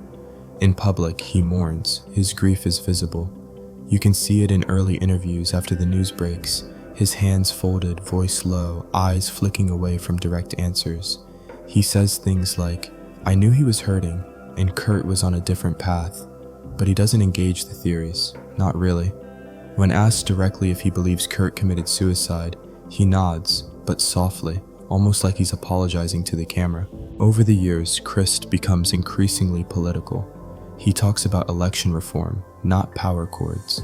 He never revisits the investigation, never comments on the heroin dose, the inconsistencies, the shotgun. He lets the official story stand like an untouched monument, and maybe that's just his way of grieving, or maybe he knows more than he wants to remember. Dave Grohl takes a different route. He goes into silence, fast and deep. For months after Kurt's death, Grohl doesn't talk. He disappears. No interviews, no statements, just a closed door and a drum kit gathering dust. Eventually, he starts Foo Fighters, quietly at first, then louder. It's a rebirth, the same way Nirvana once was. But whenever Kurt comes up in early interviews, Grohl becomes vague. "I don't know what happened," he says once, "but I do know I lost my friend." That's it. That's as far as he goes. In later years, he opens up more about their friendship, the band, the rise and fall, but not about the circumstances. He steers clear of speculation. It's a deliberate silence, and perhaps a necessary one, but silence always leaves room for ghosts. Then there's Dylan Carlson, Kurt's friend and the man who helped him buy the shotgun. Dylan is one of the most enigmatic figures in this story. When interviewed for documentaries, he appears nervous, twitchy. His voice cracks. He says he didn't think Kurt would kill himself, that he wouldn't have helped him buy a gun if he did. But he also says Kurt had been talking about death more often, that things felt heavy. It's Dylan who tells Tom Grant not to bother checking the greenhouse. Just storage, he says. That decision haunts both of them. Years later, Dylan gives a few interviews, but they're strange, full of half-finished sentences and sentences that sound like they've been rehearsed. He never outright denies foul play, but he never confirms it either. He simply exists in the static. Frances Bean Cobain, Kurt's daughter, was just a toddler when he died. She grows up in the long shadow of a man she barely remembers, surrounded by the world's loud grief for someone she only knew in bedtime stories and black and white photos. In adulthood, she becomes an artist. Quiet, smart, fiercely private, she rarely comments on the theory swirling around her father's death. In one rare interview, when asked whether she believes Kurt killed himself, she responds, "I think he had a hard time being here. That's all I'll say." That's all. Even Courtney, for all her noise and notoriety, begins to dodge. After years of speaking loudly, emotionally, and, depending on your view, suspiciously, she stops engaging with the Kurt conspiracies. She says she's moved on. She blocks people who bring it up. She threatens legal action against filmmakers and journalists who question the official story. At one point in the 2000s, she announces she's seen new photos from the death scene that prove it was suicide, but she doesn't share them. And when pressed for details, she pivots. She always pivots. Here's a fringe tidbit.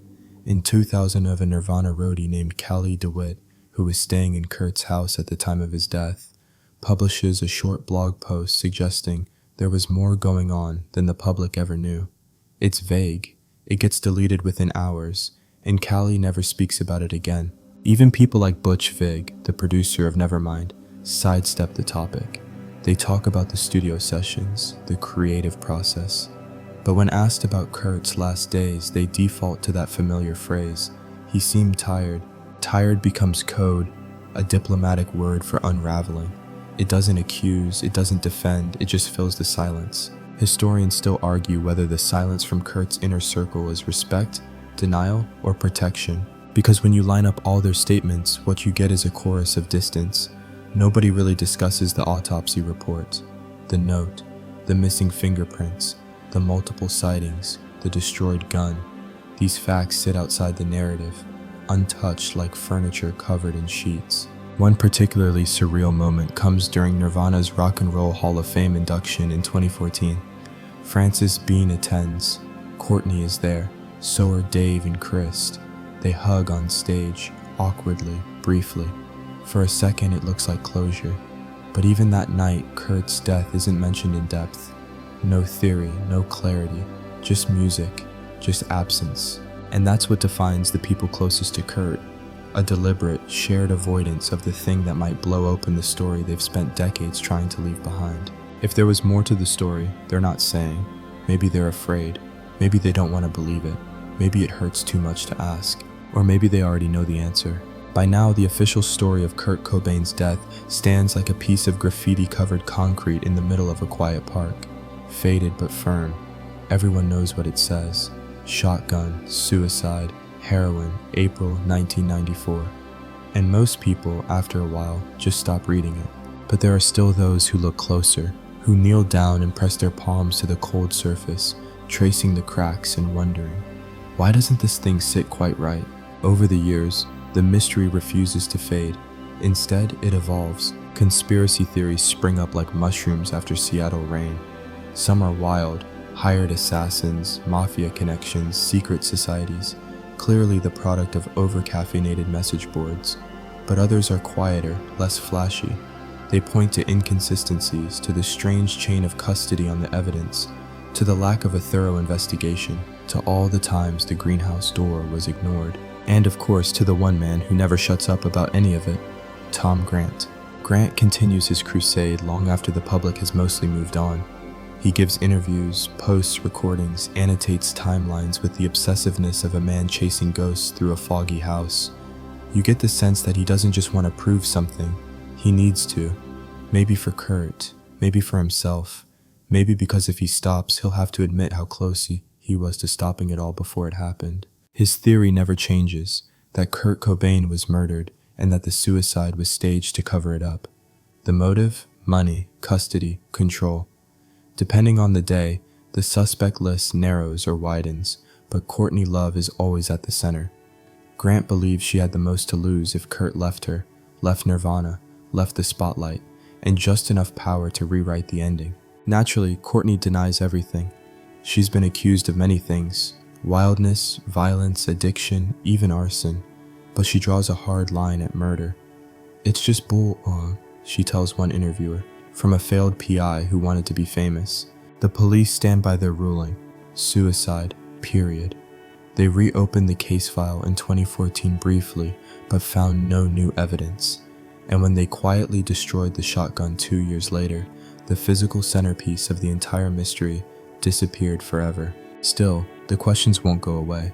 Why was the heroin dosage so high? Why were there no usable fingerprints? Why did the suicide note shift in tone halfway down the page? Why were the greenhouse photos undeveloped for 20 years? Why did the police never interview key witnesses? And why, even now, does the narrative around Kurt's final days feel stitched together with old thread and wishful thinking?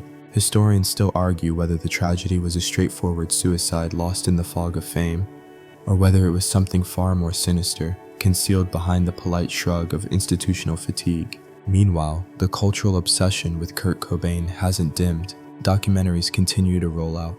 Theories get rehashed on Reddit. New interviews get picked apart like forensic puzzles. Fans go to Veretta Park and sit on the graffiti-covered benches near his old home. They leave candles, folded notes, band t-shirts, and sometimes just silence. Every April, there's a spike in interest. Magazine retrospectives, anniversary essays, YouTube tributes, old clips of Nirvana playing Something in the Way to small crowds now feel like sermons. People remember not just the music, but the ache that lived behind it. That ache, fragile, defiant, beautiful, is what made him more than just a rock star. It made him a myth, and myths, of course, don't die clean. Here's a final, quieter detail. The greenhouse where Kurt died, it no longer exists. The structure was torn down by the property's later owners. Gone, as if it was never there. In its place now is just a lawn, perfectly ordinary. A patch of green beside a fence, the kind of place you'd walk past without a second glance. But still, fans come. They leave flowers, they scratch messages into the benches, they look toward the house and wonder, if they stare long enough, will they see something others missed? The candle of Kurt's story still flickers, not because people refuse to let him go, but because no one is completely sure they ever held him properly to begin with. The facts don't lie, but they don't speak either. And so, the unsolved mystery of Kurt Cobain's death doesn't quite close, it just quiets down. Until next time, the rain slows over Seattle, the city hums in the distance, a low engine of memory and mist. Somewhere, a guitar chord lingers in the static between radio stations, and for just a second, the world feels paused, like the last beat of a song before silence. Let's leave Kurt there for now, in that quiet space between answers and echoes. Whatever the truth may be, he isn't trapped in the questions. He's not frozen in the conspiracy, or the headlines, or the forensic files. He's a young man holding a guitar in a room that smelled like teen spirit, unaware the world would turn him into a question mark. It's okay not to know everything. It's okay to wonder and still sleep. Let the theories rest for a while. Let the cassette tapes hiss into nothing. Let the stage lights dim and the whispers fade to the back of your mind. You're safe. You're here. The past can't pull you under. So take a deep breath and let the hum of the night settle around you. The shadows have done their dance, and now they soften, now they sleep. We'll turn the page on this story, gentle as a lullaby, and leave it there on the shelf. Kurt's music still plays, the bench still waits, and for now, you can close your eyes. Good night.